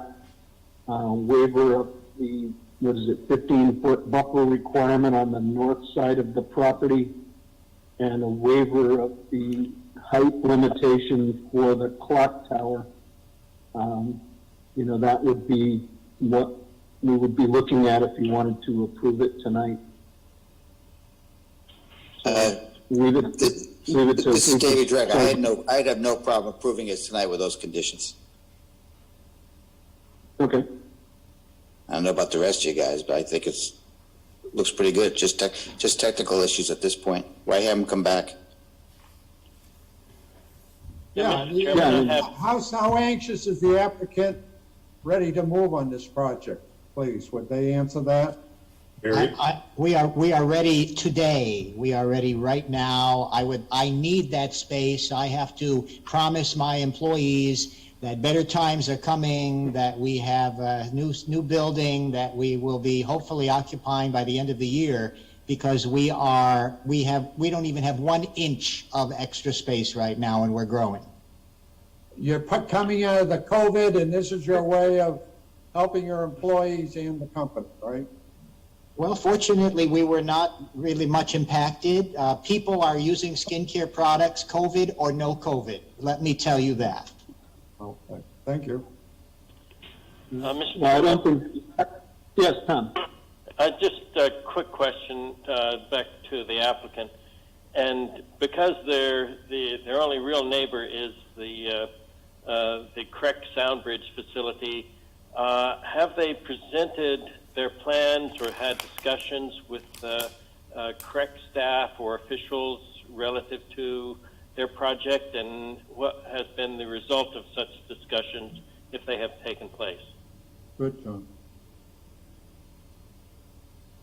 If you're asking me, I have not. We have not had any discussions with the people of the Creek facility. All I can tell you is I am hearing impaired. So that's why, for me, having a quiet building and quiet systems are extremely important. There is far more noise generated by the Berlin Turnpike than my building will ever create. And in terms of let's just say the aesthetic aspects of the building, I think that we will be an asset. We will be an attractive addition to the area, for the school. So we simply don't anticipate any problem for the school. And again, as I mentioned, I was involved in the original design, and we tried to incorporate things we heard last time into this design, such as keeping the building as far away from the property line as possible, and tucking those mechanical units up into a penthouse up on the roof, so there's noise attenuation up on the roof. So we try to be very conscious with this design based upon prior applications. And question for Peter. Have you received any comments from the public, and in particular, any comments or questions from any personnel connected with the CREC organization with regards to this application?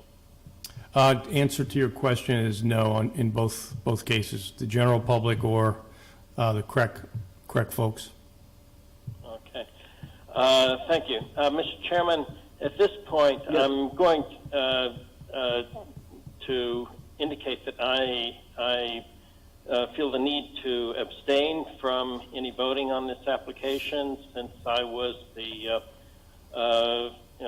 facilities developer person for CREC when the Soundbridge facility was developed and constructed, and I don't want to attach any kind of ramifications from my participation in that earlier project to this application.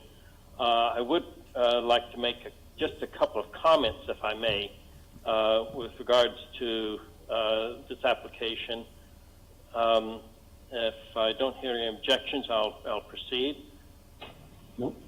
I would indicate that Mr. Cassidy was also the civil engineer for the development of the CREC facility, and so he has much experience and detailed knowledge of this whole area surrounding this application, as well as the Soundbridge property. So he's quite familiar with the territory around this proposal. Secondly, the question came up with regards to neighborhood opposition or neighborhood concerns that were expressed rather forcefully during the development of the Soundbridge facility, and that was a quarter of a century ago, actually, so that's quite a long time now. The major concerns of the neighborhood were largely due with noise. First off, the Soundbridge facility is essentially constructed on ledge, and so there had to be some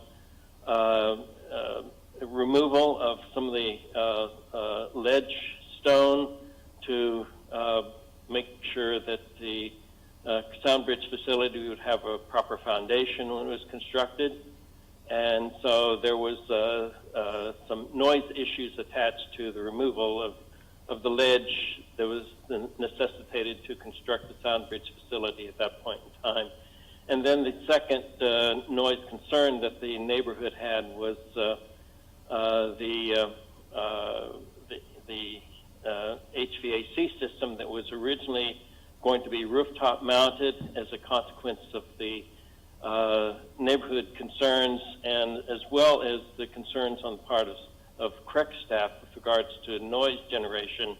All the mechanical units were removed from the roof of the Soundbridge facility during or before construction, and the mechanical units were essentially buried into the earth to the side of the Soundbridge facility, so that even though those units were fairly large, an acoustical engineer helped develop the plans for the baffling and the noise attenuation aspects to the Soundbridge HVAC system, so that one could be within about 6 inches of this mechanical equipment and not really hear a thing. So, so those were the main concerns that the neighbors had for this.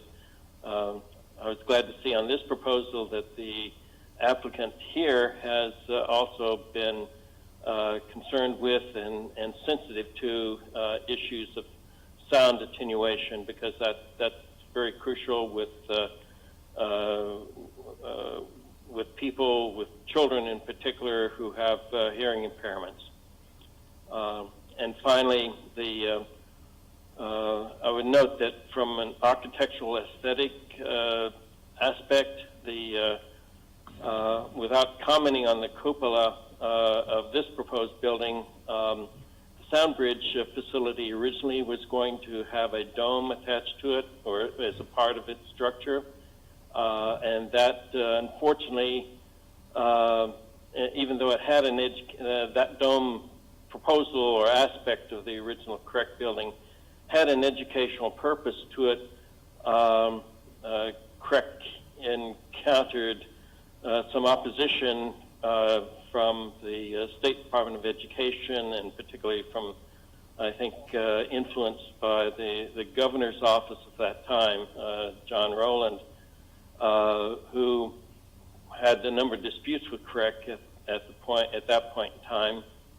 And so, unfortunately, the CREC facility did not get the dome that it was originally going to have, even though that the cost of that dome would have amounted to about 1/100th of 1% of the cost of the facility. Other than that, that concludes my commentary, and I'll abstain from further comments and voting this time. Thank you. Okay, thanks, Tom. All right. Does anyone else have anything they'd care to say on this application? If not, would someone like to make a motion? I'll make a motion, Mr. Chairman, to approve. And I'll look for conditions if somebody wants to promote them. I think it was satisfactory resolution of the comments contained in the fire marshal's memo dated May 18th, Peter's memo dated May 14th, town engineer's memo dated May 18th, waiver of the 15-foot buffer requirement in the northern area along the drainage system, and waiver of the height restriction with respect to the tower on the building. Thank you, Mr. Chairman. All right. I'll second it. Okay. Motion by George, second by Dave. Any discussion? If not, all in favor say aye. Aye. Aye. Opposed? And Tom has abstained. So thank you for your application. Thank you for the work you're going to be doing. And it's a little late to start today, but we can work on it tomorrow. Absolutely. Thank you. Thank you, everyone, very much. Thank you very much. Thank you. Okay. Take care. Thank you. Good night. Good night. Peter, it's long overdue to see this site being used, and I hope more sites on our town roadway there. It's a very good project. Yes, it is. Plus the way that looks, there's a million different buildings could have gone in there, and nothing would have looked like that. I think it's beautiful. Oh, yeah. Sure is. I want to put 4 buildings like that there. Absolutely. Yeah, it's beautiful. Thank you, thank you. Thank you. Good night. everyone. Okay. Good night. Have a good evening. Good night. Good night. All right, revert back to item 2.1, Town of Weathersfield revised fence regulations. In addition to what Peter provided, there was an email from Rita Ann Owen saying she had comments concerning the regulations. Take into account many of the concerns presented at the last meeting. A couple of minor suggestions regarding 7.2A1. Should stand alone with the requirements now listed as number 2 through 8 instead of number 1 through 8. And she would also suggest adding a number 9, something along the lines of fences in front yards and on corner lots must satisfy additional requirements as indicated below. And she requested that it be put somewhere on the webpage where normal people can find it. And with that, I will turn it back over to Peter.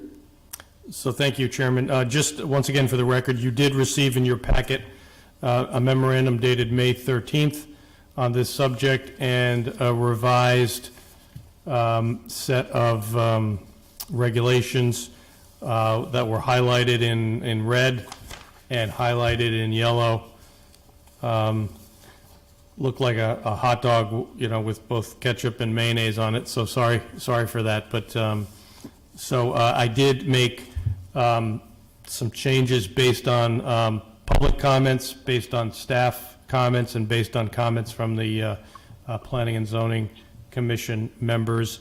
The memo summarizes the primary changes, and there were about 9 of them to address the comments from all of the above. I do agree partially with the comments you received today from Rita Ann Owen.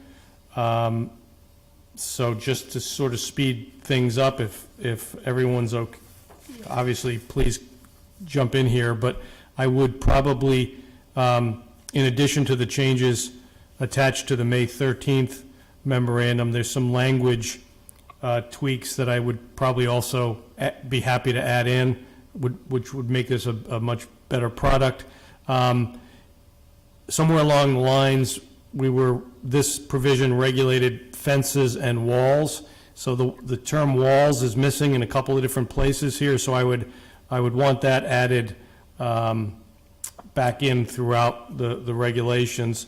I would also add in section 7.2A, a new section 8, just to clarify that fences located in front yards and on corner lots must satisfy additional requirements as outlined below. That will help somebody looking at these regulations understand that in addition to the normal standards, there are special standards for front yards and corner lots. And then lastly, in section 7.2D, which deals with fences on corner lots, in the second line, I would just add after the word "and," add in "must comply with all of the requirements of section 7.2B." And I think that'll just clarify things once and for all. So in essence, I did eliminate the exception for the corner lots. I know that was a big concern after we saw the photographs of some of those fences on corner lots. I did reduce the 7-foot height maximum to 6 feet. We added language that folks could go to the ZBA if they wanted to. It probably didn't need to include that language because it goes without saying. And then lastly, we clarified the section regarding fencing in business districts to basically say that all of these normal fence requirements apply. However, for good reasons and subject to a site plan review, applicants can come in if they have property in the business districts, the multifamily zone, and in the agricultural zone, and get exceptions to the regulations for good reason. Exceptions, Peter, what do you mean? So obviously, some business uses may require security fencing for screening. I think of the recent example was the doggy daycare. We required them to build that substantial high, so provisions like that. That's probably an excellent, that's a best example of all. Yeah, so, and it's hard to come up with an overall set of separate regulations for all of those zones, so I figured let's handle those on a case-by-case basis. It's not a public hearing, it's a site plan review, and the applicants can provide you with a plan and reasoning why they need fencing that wouldn't otherwise, so anything over 6 feet, basically, would require your approval. So in a business zone, you would allow over 7 feet, over 6 feet, rather. On a case-by-case basis, based on what they're trying to accomplish. And you do have lots of properties that abut residential properties, so you as a commission may want to require those things as well. So that also gives you the flexibility to do that. Right, and also a resident, for unique circumstances, can come to the ZBA if they want to. Yes. For example, my assistant at my house, my aide, she bought on McMullen Ave, and she's right up against the 5 and 15 banking. And, she might want more than 6 feet there. She's actually just had one put in for 6, but, that's just an example where she could go to the ZBA, and I think she'd have a good case. Yep. Right? Yes. Or the ZBA officer has seen it, so he could do it, yeah. So as I said earlier, I think these revisions tried to cover all of the comments made at the last meeting, so. I think you've done a reasonably good job, Peter, on it, so I have no further comments. Okay. I agree. And does Anyone this, else have Peter, any- does this help clarify the work that you and the zoning enforcement officer have to do, and the fact that you're not gonna have people come in for an application, that they can just follow the rules, and the zoning enforcement officer, what they want, can be called in to make judgment, or they can call him on it, or you, right? Is that the whole idea here? Yes, I think it clarifies the regulations, which benefits staff when they're interpreting the regulations, and also applicants when they're looking at the regulations. I think, however, there's going to be more fence enforcement going on in town, which probably is not something we would want to spend a lot of time with, but nevertheless, after this whole issue came up with the corner fencing, when you drive around town, you see how much corner lot fencing has gone in over the years, and otherwise I didn't notice it before. So it now has raised the profile of those things. So we'll also have to do some public education and also reach out to fence companies so they know what our rules are, so we don't have to enforce these things after the fact, after people have gone through expense and put these things in. So hopefully we can catch some of that before that happens. I agree, the idea of telling the fence companies what the rules are here in town makes a lot of good sense. Rather than PRing this thing to death, because I think that's where you gotta start. But that's a good move.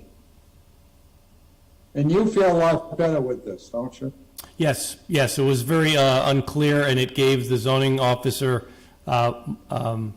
great latitude to approve whatever he felt was appropriate in, especially in corner lots. So previously, all those corner lot fencing, it was legal if he approved it, so. I know. And I did the same as you lately. I walk town a lot. That's part of my regimen. And, every day. And I know several of them now, and I notice the corner lots would have been a problem with the new regulations. Right. And then one of them's brought up to me all the time, one at the corner of Walcott Hill and I know the one you're talking about, yeah. Yeah, well, there are a lot of them. Yes. All right. Does anyone else have any thoughts or comments on these?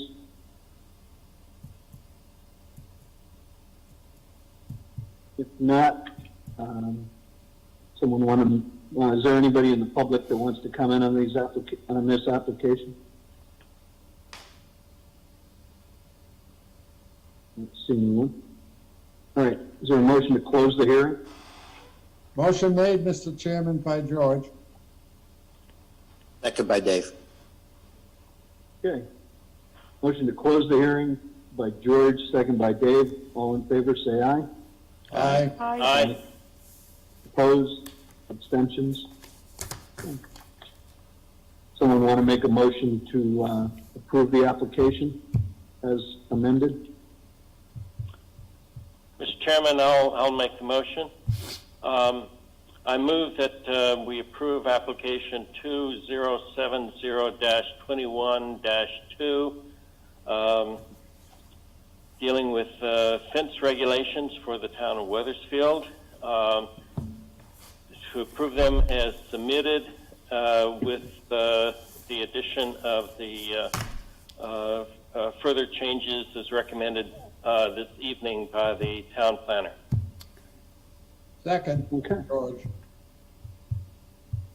All right. Do we want to include in that motion an effective date of June 1st? Pick something that far enough out that we can be sure it's published by then? All right. Any discussion? If not, all in favor say aye. Aye. Aye. Aye. Aye. Opposed? Anybody opposed? Anybody abstain? All right. Thank you very much. Next item, no other business. Minutes, April 20th, 2021. Motion to approve, Mr. Chairman. Second by Joe. Mr. Chairman, I take exception to one portion of the minutes. there. It has to do with, I think it might be on page 2 of the minutes, or the portion where I'm cited for comments or questions within the minutes. And it deals with the fence regulations that we've just approved. The narrative in the minutes does not convey the thrust of my concern that was expressed at the meeting, which had to do with the concern about the lack of standards and objective standards for the actions on the part of the zoning enforcement officer. And my concern was that the absence of such standards both provided an opportunity for abuse, and it also was unfair to an official to be essentially forced to make decisions in the absence of objective standards for his ruling or approval of fences that would be constructed. So that was the thrust, and what's stated in the minutes does not accurately indicate the thrust of my concern. I'll mention also that I think my concerns have been quite adequately addressed in the regulations that we've just approved. Thank you very much. Okay. All right. So Peter, do you think whoever did the minutes could take a quick look back at that and maybe just tweak that paragraph? Sure, and that was page 2? Well, I believe it was on page 2. I'd have to look at it. Yeah, I think that's look correct. through my materials. I see it on page 2. Okay. 1, 2, 3. Yes. It's stated Seventh there, paragraph. you know, Commissioner Deane. What's stated in the minutes doesn't really make much sense, so. Okay. Okay. All right. I think it was motion by George, second by Joe, with the proposed revisions that Tom has raised. Anything else? If not, all in favor say aye. Aye. Aye. Opposed? Abstentions? And I'll abstain. Yolanda. Okay. Yolanda abstains. Yes. Staff report. Nothing from me. I just, we did provide you with a copy of the Connecticut Federation of Planning and Zoning Agencies quarterly newsletter from spring 2021, just for your information. The only other thing to add is you've probably seen the Popeyes building now. They've framed it. The foundation is nearing completion on Chase Bank. So there's a couple of new things that are making their way through the construction phases. So Good. Yeah, the only other thing I would add is that it's anticipated that sometime tomorrow, the day before they expire, the governor will extend the executive orders on remote and hybrid meetings and the specific land use provisions that have been in place since last year. They'll be extended through June 30th, at which point we'll either be going back to life as we used to know it or some modification if the legislature creates some ground rules for that. Thank you, Rich, and as soon as we can get back to the real world again, I like it. I don't like the system that exists at this point. Yeah, I like to see real people and talk to them, including my fellow commissioners. yeah, I'm of two minds about it, but I think having some human interaction might be a good thing every once in a while. Yeah, I can see using it for various reasons, in parts of a meeting, maybe even, but in general, I like to see people get up in front of a microphone and be able to look at them and talk to them and my fellow commissioners. See, that's all. I just feel like. Yeah. but we're getting closer. We're getting closer. Okay, good. All right. Is it easy? Is this easier for you, Peter, in your opinion? I hate putting you on the spot. No, but it's not easier. It's more, Zoom it's better more, for you it's more than complicated. meeting? Yeah, I'm just concerned if we end up with some hybrid of both, and that's gonna be even more complicated. So let's hope that isn't Yeah. where we end up. Yeah, I agree with you. Which I'm very, Yeah, I mean, I'm very concerned that it's probably, some of this is probably gonna stay, so. Oh, boy. Yeah, I mean, I have the feeling that allowing the hybrid is going to encourage it. And, the governor's proposal mandates having at least the electronic option. And, having 4 of us sitting in the council chambers, 6 of us sitting at home, half the public, half the applicants, either there or not, it's going to be a nightmare. Yes, that's what I'm concerned It'd be about. one heck of a lot worse than the Zoom meeting. Yeah. Maybe I should feel better about that. All right. Anybody have anything else they want to talk about tonight before we adjourn? I think we've worn out Ryan. I gotta go put my daughter to bed. Oh, That's you the still one benefit of the remote meeting, so I'm looking forward to that. Yeah. All right. If there's nothing else, someone want to make a motion to adjourn? So move. Oh, second. All right. Motion by Ryan, second by Dave. All in favor, say aye. Aye. Aye. Opposed? Abstentions? All right. Thanks, everybody. Okay, good night, everyone. Thank you.